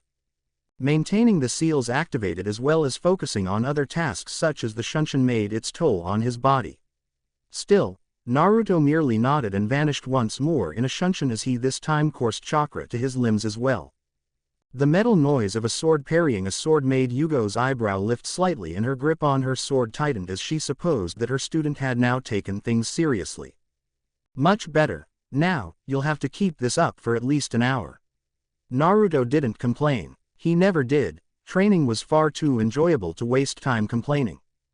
However, the look of complete apathy in her eyes still bothered him. "Well, it's not like there is a specific timetable for grief, is there?" Backquote. Both Anko and Kurenai had often commented with him when the three were together either at Kurenai's house or at the dango stand. When Yugo was not busy in Anbu, she was drilling Naruto relentlessly in his training. As such, it was rare nowadays for the three girlfriends to simply hang out together like they used to. Anko even asked Naruto to try and talk to Yugo in one of his sessions, while Kurenai doubted that she would listen. So, once Naruto and Yugo met in the middle, Naruto then felt her wrist relax, showing the end of their training. "That's enough for now, Naruto-kun, rest for a bit." Releasing a sigh in relaxation, Naruto quickly activated one of the seals in his sword and passed chakra through it to fix the small dents on the steel. It still amazed Yugo to see the chakra-conductive metal glow in a bluish hue. It showed that her student took good care of his sword, which actually brought a smile from the sensei. "Focus on easing your chakra now, Naruto-kun, and massage your sore muscles." Yugo had by this time returned her sword to its scabbard as she observed the post-practice ritual. "Will do, Yugo-sensei, thanks." The Anbu sensed the student's discomfort suddenly and urged him to go on. "Anko did ask me to relay a message to you." Yugo released a sigh in dismay at that. She knew that she had been distant from her friends ever since Hayate's death, but she also wasn't in any way ready for what her two best friends wished for her. "Let me guess, she wants to invite me for lunch, dinner or some drinks to just talk." Well, from her harsh tone, it appeared that Kurenai was right. "Yeah, pretty much," Naruto replied, while scratching his head. "Well, they both miss hanging out with you, sensei. I know that Anko may be a bit much sometimes, but I bet that Kurenai-sensei could be easier to talk to." "I'll think about it, Naruto-kun. Now, I won't be able to resume our sessions throughout the week. My team has a mission starting tomorrow." Naruto nodded, already collecting himself from the ground and bowing in respect for his sensei. "Okay then, we'll continue once you come back." Yugo merely nodded as she observed him leaving for the day, before using a quick Shunshin and heading straight to the Anbu headquarters. At the Hyuga compound At the end of the day, the sun has begun its descent, bringing the soothing orange hue in the sky, while it was still warm. At the Hyuga compound, it was a quiet atmosphere as it usually was. The clan members at this time were getting ready for their respective night activities, but the clan grounds were mostly empty at this point. Empty except for one Hyuga Hinata, who was busy practicing her Juken with as much splendor and tenacity as possible. The last mission her team went on was 2 days ago, so the reserved girl had decided to practice her taijutsu forms in preparation for future assignments. With her dojutsu activated and her chakra circulating throughout her tenketsu, Hinata went through the rigorous forms of the Juken, added of course with some new movements that she had trained together with Naruto, more defensive ones. So caught up on her training, that Hinata didn't know that she had an admirer looking. Hanabi was literally awe-inspired by such beauty and strength at the same time. The drops of Hinata's sweat, somehow, lingered in the air for the orange sun to illuminate, making it sparkle. Her older sister's focused eyes closing the imaginary enemy's tenketsu points. It was times like these that little Hanabi remembered the days when they would play together. Before becoming a genin with her teammates, Hinata often struggled to uphold the standards of the clan. Hanabi even remembered when her sister came to her room one day, completely bruised and battered, but still offered to play with her. Hinata was so tired that day that she just fell asleep soon afterward. Hanabi giggled at the memory of herself covering her big sister in a blanket and snoozing together. When Hinata's hands then started glowing blue, while maintaining her Juken strikes, it was perhaps the most beautiful image Hanabi has ever seen. Her grace was still there, but, her strength, there was simply no way Hanabi could avert her eyes now. Nei-sama, back then, you had this beauty and strength, but the clan had tried to extinguish it, they couldn't, though, not you. As Hanabi observed, she also couldn't help but admire the smile that appeared on her sister's face as she stopped training. She was looking down at her hands with so much pride.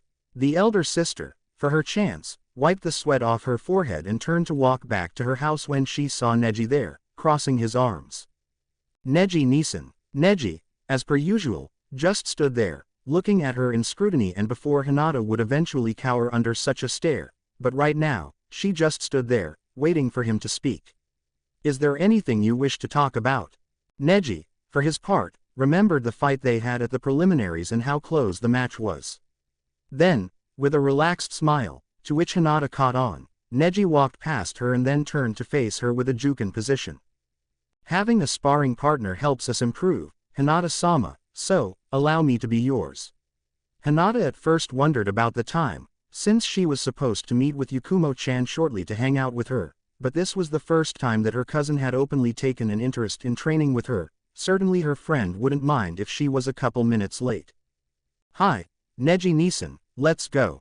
Hinata responded with a smile as she had also fallen into her taijutsu stance as both activated their Byakugan and charged. With Kurenai . When night time came, Kurenai was busy fixing up a stew. The moon was full tonight and she has decided to camp for the night and travel back to Konoha in the morning. She, along with 2 others, were escalated for a B-rank protection mission towards River Country. The client was a wealthy merchant that traded silk all over the elemental nations. Her other teammates were composed of 2 Chunin, 1 male and 1 female. The Ravenet Junin then heard 3 barks all of a sudden and sighed in dismay at having to feed them. One of her teammates for this mission was Inuzuka Hana, Kiba's older sister. Kurenai had admitted to enjoying the ferocious Kunoichi's company, who acted a bit much like Anko, though a bit less sadistically than her snake charmer friend. Though, in this mission, they were caught by surprise and alone Kunai ended up injuring Hana's leg. The mission was successful of course, but because of her injury, they couldn't use the usual shinobi speed back home. Bark, bark, bark, would you 3 cut it out already, your food will soon get here, geez. The hounds were salivating at this point and Kurenai once more exhaled. Where is Naruto-kun with those fishes? Nearby their camping site, a small lake was seen, with the surface completely flat, before Naruto emerged from within, fully clothed and with his catch of fish inside a fishing net. He was dripping wet and his clothes were very heavy. With a simple ram hand sign, Naruto then expelled wind chakra through all of his tenketsus, in order to dry himself. When he was sure that he was completely dry and his clothes were as well, Naruto smiled and walked towards the camping site. Quickly deactivating the Fuinjutsu that created a barrier around their team, Naruto walked closer to the fire. Hey Kurenai-sensei, I just brought the hey. Kurenai flinched knowingly when Hana's 3 hounds all but jumped on him and stole 1 fish each. Hold on there, at least leave some for us, humans. The Junin laughed at the scene of Naruto wrestling to secure at least one fish each for the human members of this mission. Damn, they could just wait a little bit. Naruto then approached the Junin in charge of the mission and took a seat on a log nearby the place where they built the fire. Well, you did take too long, they were getting antsy. Kurenai commented while mixing her stew. Sorry, I had to jump in 3 lakes just to find enough fish for 6, how is Hana-san doing? This was the second time that Naruto had teamed up with Kiba's elder sister for a mission. On their first mission, he had to accompany her and other members of the veterinary's office to secure a wild white wolf that was terrorizing a small village near Konoha. It was the first time Naruto had seen Hana's triplets in action to safely control the animal. Since then, Naruto could safely attest that he preferred her over Kiba. Of course, being the elder sister, she quite knew how annoying her little brother could be. Plus, her dogs had taken a liking to him as well. In the mission, they were ambushed by a couple of Iwa missing nins and some thugs. While Kurenai rushed to secure the client from one of the missing nins, Hana and Naruto had to handle the thugs and the other missing nin. Fighting them became a pain, since they would always go underground. And going below ground made Hana's hounds worthless and Naruto's sensor ability couldn't pinpoint the exact hidden location. Even so, both Chunin moved the second that the enemy rose from the ground, except that he managed to graze Hana's leg considerably, before Naruto managed to injure the missing nin with his sword, slashing the enemy's chest. Since Kurenai managed to kill her opponent, the thugs and the second missing nin escaped, though with Naruto's attack, he doubted that the enemy would be able to live. In the end, Naruto had to carry the injured Hana on his back, towards the end of the mission. Though, he at least learned just how inexperienced he still was. A way to flush the enemy upward would be to learn Doton ninjutsu, but he only had knowledge in Suiden and Fuden. He needed something to use against these types of situations. I had just checked up on her, she's resting for now. Why don't you prepare the fish for us, while I will take this stew for her, Naruto-kun? Naruto nodded and with a kunai, quickly cleaned his catch. With a nervous scratch of his head, Naruto supplied the parts of the fish that humans didn't eat to the dogs, which had already finished their own and apparently wanted more. When Kurenai appeared with an empty bowl, Naruto was just waiting for the 3 fish sticks to be done. She then took a seat next to him, as he took 2 and gave 1 to her. Thank you. They ate dinner quietly and Naruto grabbed the last fish to split with Kurenai, before the dogs could steal it, much to the blonde's complaint. Kurenai could only laugh at the scene. It seems they like you. Yeah, I have the food, don't I? At least, Akamaru was more polite. At the mention of Kiba's dog's name, the triplets glowered and Naruto only lifted his eyebrows in wonder at that, before turning to Kurenai. So, another successful mission, huh, Kurenai-sensei. The Junin nodded in approval at that, though she wondered why he was smiling so much. Indeed. Now, why are you smiling? Well, I did say I was hoping for the promotion, so I could start going on tougher assignments with you guys. The sensei understood as she noticed how fulfilled he was at being acknowledged in his missions. And she acknowledged that with his vast skills repertoire, in regards to genjutsu and fuinjutsu, the missions were carried out much more efficiently. Certainly, the decision to promote Naruto for the Chunin position was easy. Like Asuma said, he was indeed a natural. Naruto, for his part, also enjoyed the elevated pay that came with the missions that were a boon to his finances as well. With enough money, he could even decide to move to a better place in the future. Then, he remembered something and turned to address the beautiful Ravenet Junin. Ah, Kurenai-sensei. Kurenai then turned to him. Did Yugo-sensei reach out to you? I talked with her about what you and Anko asked me too, but she was still reluctant. As a matter of fact she did, she told me about how much of a nagging student she has, trying to make her reach out to her friends. Naruto blushed slightly at that, before Kurenai continued, now observing the fire. She didn't want to talk much with Anko about it, well, not like she opened her heart out to me, either, but I was more relieved to see that she has been trying to cope with her loss. Naruto and Kurenai both looked down at that as they felt for their person of interest. While Naruto was perhaps too young to learn what it's like to lose a loved one, Kurenai was no stranger to the feeling. You don't get to be her age with her experience and not learn the feeling of loss. Everyone does in one way or another, at one point in life. Well, I really wished I could do something to help her. Kurenai looked at Naruto from the corner of her eye as he continued. But I just don't know what to say, or even if there is something that needs to be said in these situations. There isn't. Naruto then turned to see the red eyes reflecting the dancing fire as the sensei seemed introspective. Words alone don't have that power. Naruto-kun, you may open your mouth and try to be as comforting as possible, but it's not enough, it's never enough by itself. The best you can do for Yugo right now is like I did, be there for her. Grief has its own time, you can't rush it, neither can you pretend like it didn't happen. I'll tell you something, though. Kurenai now had a gentle smile as she looked at him. She has told me how much effort and dedication you're placing in your Kenjutsu tutorship. Yugo-chan respects that. She is investing in you, Naruto-kun. So, keep doing what you always do, work hard and show her that you're dedicated to learning everything she's teaching you. Naruto nodded resolutely at that, knowing that he could do at least this much, to honor Yugo's time, just like he honored every teacher he had up to this point. Of course, well, that goes without saying, I always try my best, you know. That much was true, in her book. To this day, Kurenai was still due to meet someone with such an impressive growth rate. What was more impressive was that his growth was due to his work ethic and tenacity as opposed to others in the past who just abused their superior intellect. Many Uchiha, Hyuga and even some of the Nara clans came to mind. Because of this, Kurenai became rather curious to simply know what's next, what outstanding new skill will he display next for her. Oh, and what are you working on now? Without a Junin sensei anymore, you're free with your schedule. I admit that I'm rather curious about what's next on Uzumaki Naruto's list of skills. Making a thinking pose, Naruto relayed what he has been doing since promotion.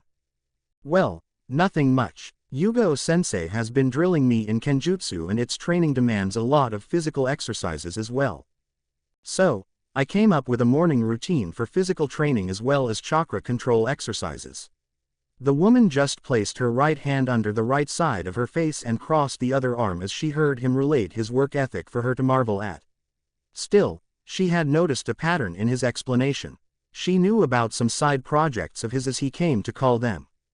Huh, still hiding things from me, huh, what, no new ninjutsu, B ranked, A ranked, S ranked. Naruto learned not to flinch at such accusations with an eased smile.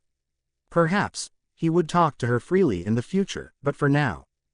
Oh, of course, I have practiced a couple B and A ranked Suiden ninjutsu and even one B ranked Fuden, but those were mostly to increase the repertoire, nothing major.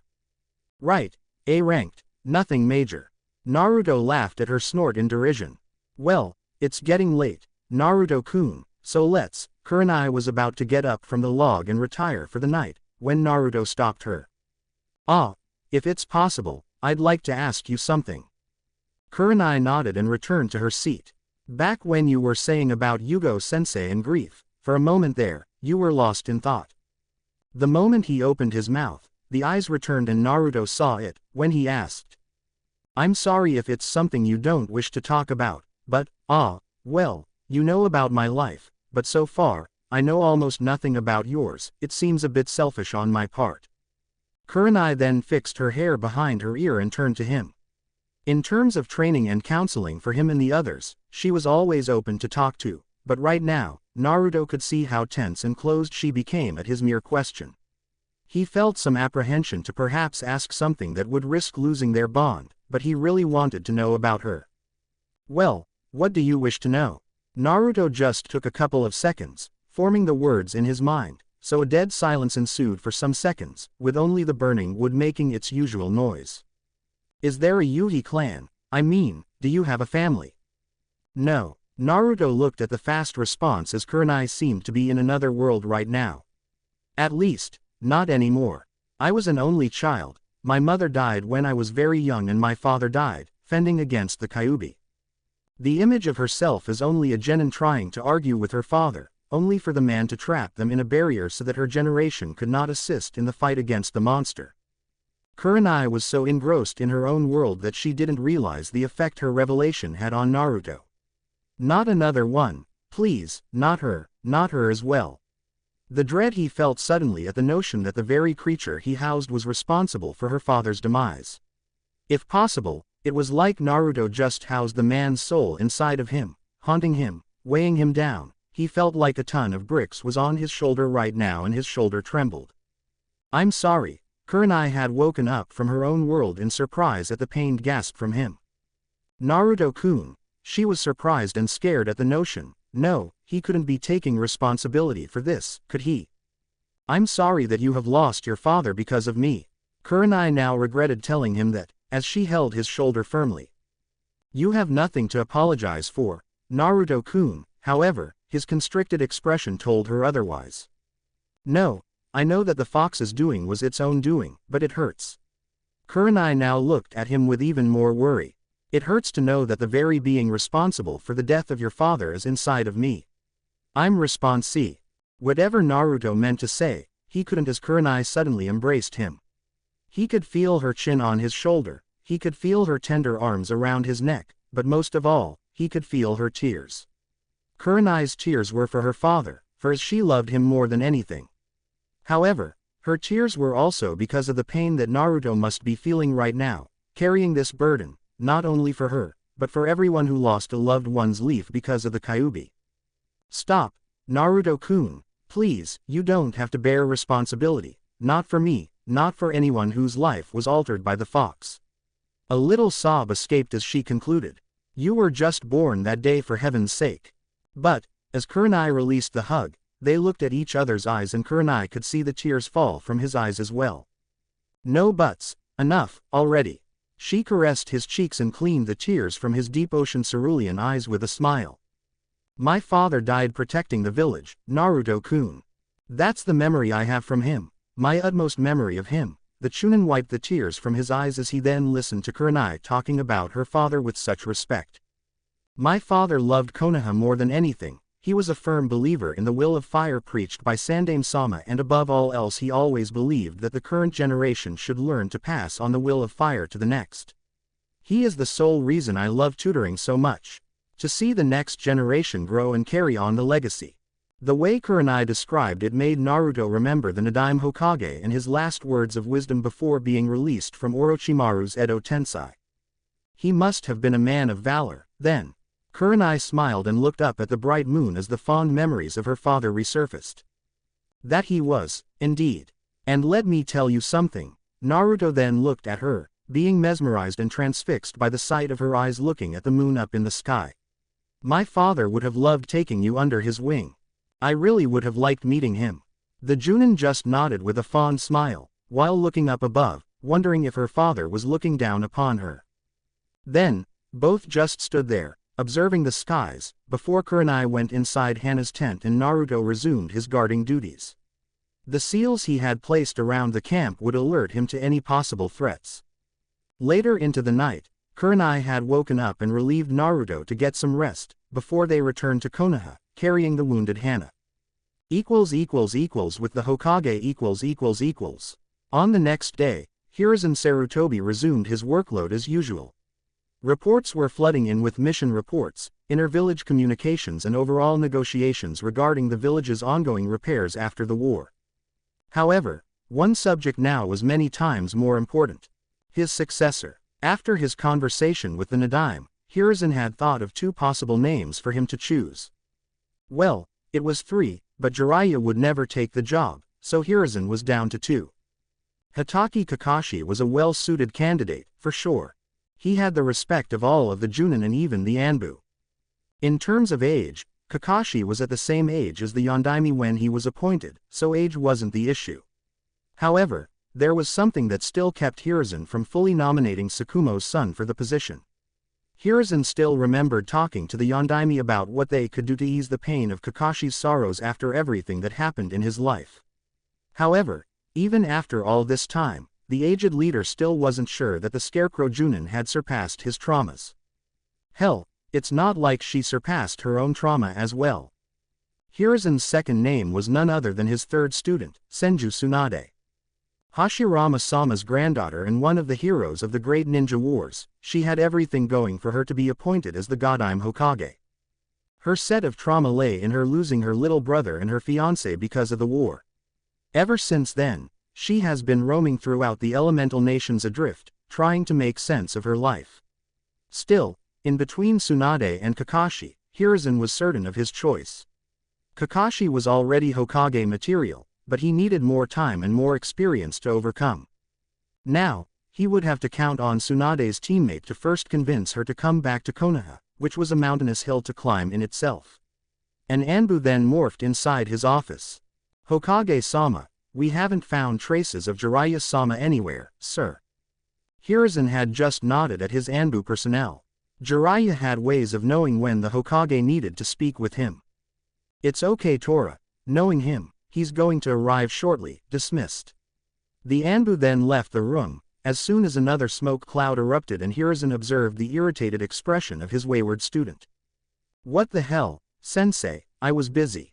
Hiruzen did nothing but snort at what exactly Jiraiya meant by being busy.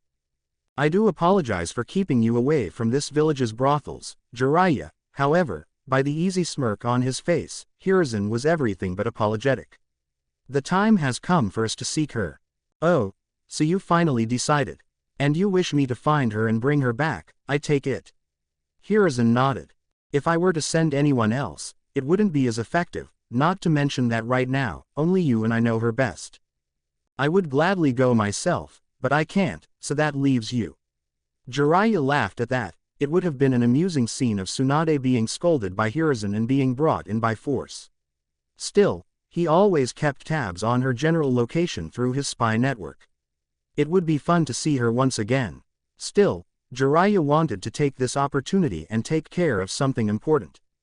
Sure thing, sensei. Is the kid available to come with me? Hiruzen lifted his eyebrow in question and Jiraiya smiled. I've been meaning to teach him one of the Yondaime's techniques. Hiruzen frowned at that. The Yondaime Hokage was famous for two techniques. The Hiraishin was of course off the table, so that leaves. Jiraiya, I understand that Naruto-kun is showing more promise than I realized, but teaching him such a technique, Jiraiya, however, was absolute in his endeavor. He needs it, sensei. Hiruzen still frowned at that, even if he knew what Jiraiya was alluding to. Huh, fine, he returned yesterday from a B-ranked mission. I'll call him. One look to the side and the hidden Anbu left to send Naruto the message for yet another mission. Appreciate it. Oh, and a Hyuga would be a nice help. Can't always keep up with Tsunade once she decides to escape. With Kurenai . The day after Naruto and Kurenai returned from their mission with Hana, the Genjutsu specialist looked at the night sky from her apartment and truly wished to do nothing tonight, but take a nice hot shower, place her comfortable nighties and just sleep. Just moments ago, one Naruto clone rang the bell from her apartment and told that the real one had been called to the Hokage's office for yet another mission, this time with the Sannin Jiraiya and Hinata. Kurenai just wondered when he had time to get some rest, but he did wish for more missions. Though, she did relay a message to the clone for the real one that they would continue their conversation when he returned. On their way back from their mission, Naruto still wished to know more about her past and surprisingly some of her hobbies. It was quite odd, but the conversation turned out to be quite nice. Now, what to do? Well, tonight, I shall just focus on myself, no training, no missions, no. Hey Nai-chan, open up. I know you're in there. Kurenai visibly deflated as she was clearly about to hope that Anko wouldn't come and drag her for something. Still, her annoyingly best friend kept pounding on the door relentlessly. All right, I'm coming. As soon as Kurenai opened the door, she was surprised to see Anko there with a huge smile and the reluctant Yugo behind her. What did you do, Anko? Storm inside the Anbu headquarters and drag her away by force. The snake charmer just nodded with a huge smile as she looked at Yugo. Yeah, I got tired of waiting, so I decided to intervene in my own way. Now, come on, put on some sexy clothes and let's get some drinks. Kurenai once more deflated at her friend's energy. I swear Anko, sometimes I don't know who has gotten more energy, you or Naruto-kun. Come in, I'll get dressed. Anko and Yugo got inside as Kurenai went to her room. Oh, how's the golden gaki? You guys just returned from another mission, right? Yeah, we did, Kurenai yelled from her room. But apparently Hokage-sama has sent him on another just today, which reminds me, Yugo-chan, he asked me to tell you that he won't return for at least 2 weeks. Understood, thank you. It looks like Hokage-sama is investing in him. Enko could see that Yugo's frown turned into a proud smile, just as Kurenai returned with her usual outfit. It seems so. Now, let's get going, already. I was still due to take a nice relaxing bath and sleep, you know. Kurenai then ushered the 2 ladies out of her apartment and closed the door, before following her friends towards the bar. However, and much to Kurenai's dismay, Enko ended up dragging them to a rather crowded place and ordered them nothing but dango and sake.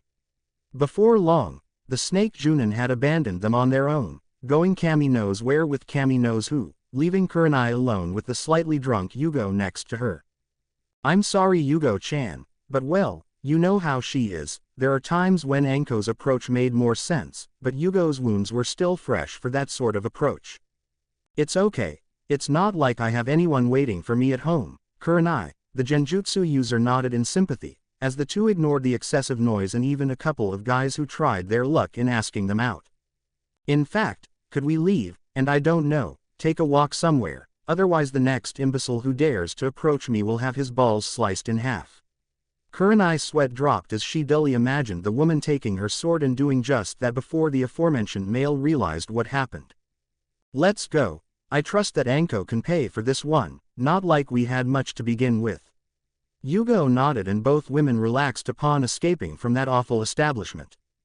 However, Kurenai looked briefly to the side only to see a distraught friend looking down, with empty eyes. The 2 walked casually throughout the rather empty streets of Konoha, until they climbed a long set of stairs towards a bench hidden beneath some trees. So, Kurenai, how was he in your last mission? The genjutsu user looked in surprise as Yugo was still looking down with lifeless eyes, but she was choosing to talk about Naruto instead. Ah, you wish to talk about Naruto-kun, but... Kurenai then stopped talking, once Yugo released a sigh. Talking about his training, thinking about his training, training him, keeps me focused, at least. Even throughout missions with my peers, I just perform them like I'm not even there, Kurenai-chan. Getting Naruto up to speed and developing him as a shinobi is one topic we share in common and something we can talk about. Aside from him and you two, there isn't much going for me, at least not anymore. What about Kakashi? Senpai has his own demons to overcome as well, and I had not talked to him once, since he left Anbu. I see. Well, the mission went fine in the beginning. Yugo then listened as Kurenai delivered her report, especially about Naruto's contribution, since it appeared that Yugo's interest was solely on him. A part of Kurenai enjoyed talking about her missions with Naruto, but she really wished that her friend would confide in her to discuss her feelings. After all, it was her and also Naruto's desire that Yugo managed to overcome this with time. However, even if it's about Naruto, it was good that Yugo hadn't shut herself off entirely. Next day . It's been 1 day since Jiraiya left with Naruto and Hinata on their joint mission to find the other member of the Sannin, Senju Tsunade. After walking a bit, the team composed of a Sannin, a Chunin and a Genin appeared in a small village where a food festival was going on. No sooner had they stepped inside the festival, Jiraiya had ditched them, telling them that he would have to gather information, so Naruto and Hinata were free to do whatever they wanted. Hinata just blinked a couple of times as they watched one of the respectful Sannin walk away with a big and goofy smile on his face, slightly drooling as well. She was more confused when Naruto released a sigh next to her. Ah, Naruto-kun, is there something wrong? Well, considering his hobby of peeping at women, I wouldn't be surprised if he would try doing just that. Naruto then looked around and then looked back at his teammate. So, Hinata, is there something you'd like to eat? This appears to be a food festival, after all. It's on me. Hinata then opened a smile at the offer as she followed Naruto around the vendors. They tried different kinds of food and Naruto realized in surprise how much of an appetite Hinata had.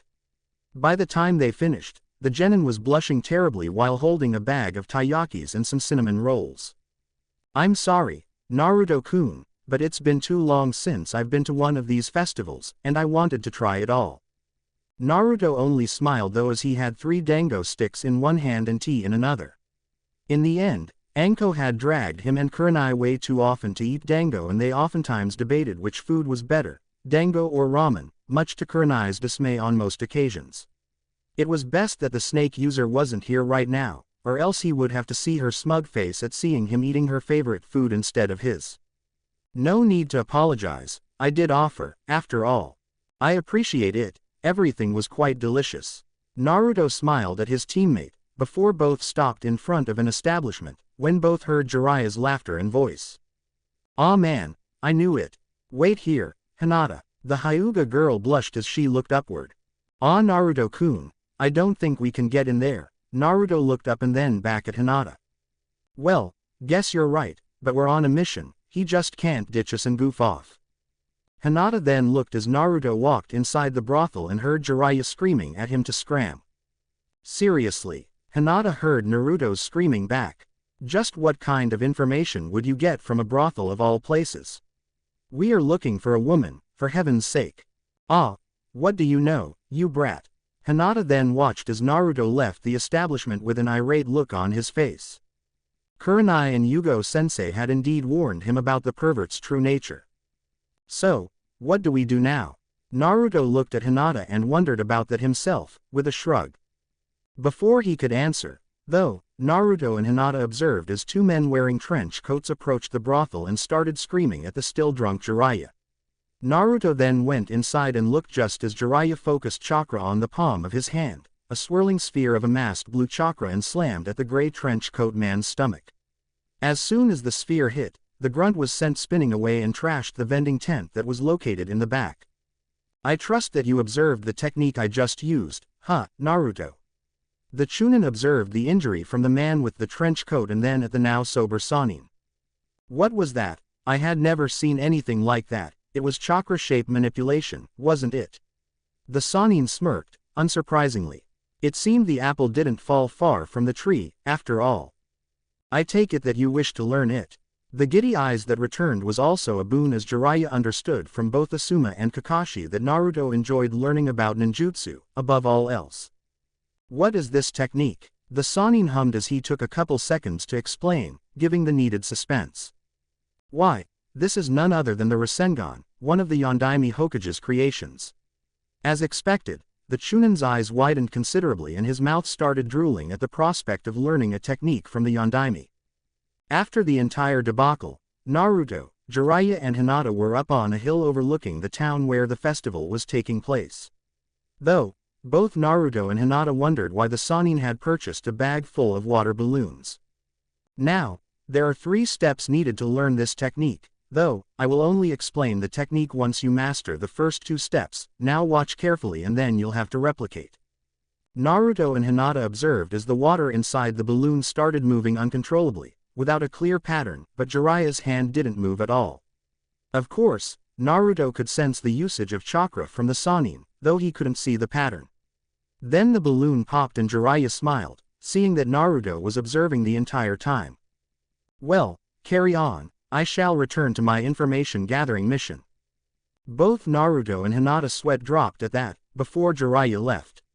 Naruto observed the water balloon for a while and began to focus. "Ah Naruto-kun, just what should I be doing in the meantime?" The Chunin looked at Hinata and cursed, seeing as the Sannin ended up focusing more on him than Hinata. Turning to think for a while, Naruto then observed Hinata, and that alone made her blush at the attention. "For now, I guess we are stuck waiting for him to gather the information of Tsunade's whereabouts, so we're stuck here for now."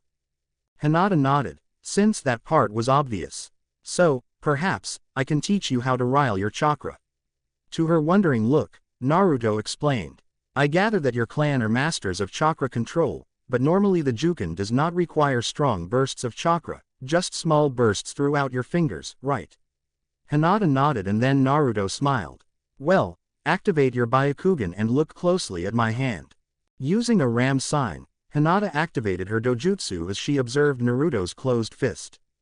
Her eyes then widened in surprise when Naruto's hands were encased in strong blue chakra, before his chakra began to grow, until it extended from his first and glowed stronger.